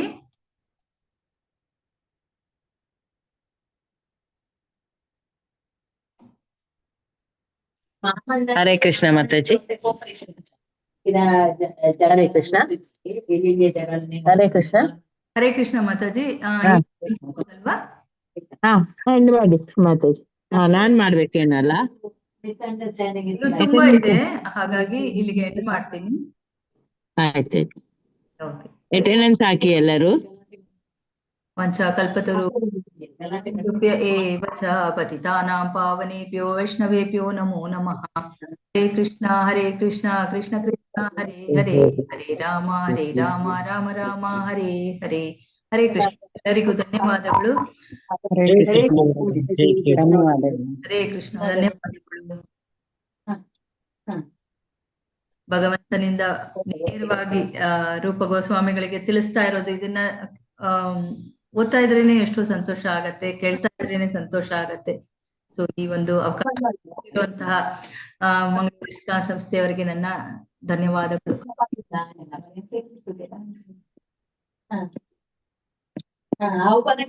ಹಾಡುತ್ತು ಬರೋದಿತ್ತೀಜಿ ಎಂಕ್ಲೆ ನಮ್ಮ ಕೀಳದ ಬರೋದಿತ್ತೀಜಿ ಅದಕ್ಕೆ ಗೊತ್ತುಜಿ.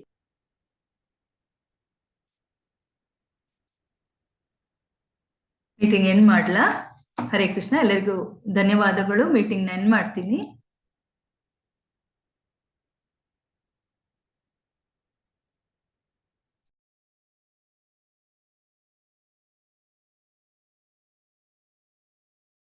ಹರೇ ಕೃಷ್ಣ ಮಾತಾಜಿ. ಅಟೆಂಡೆನ್ಸ್ ಹಾಕಿದಾಯ್ತು.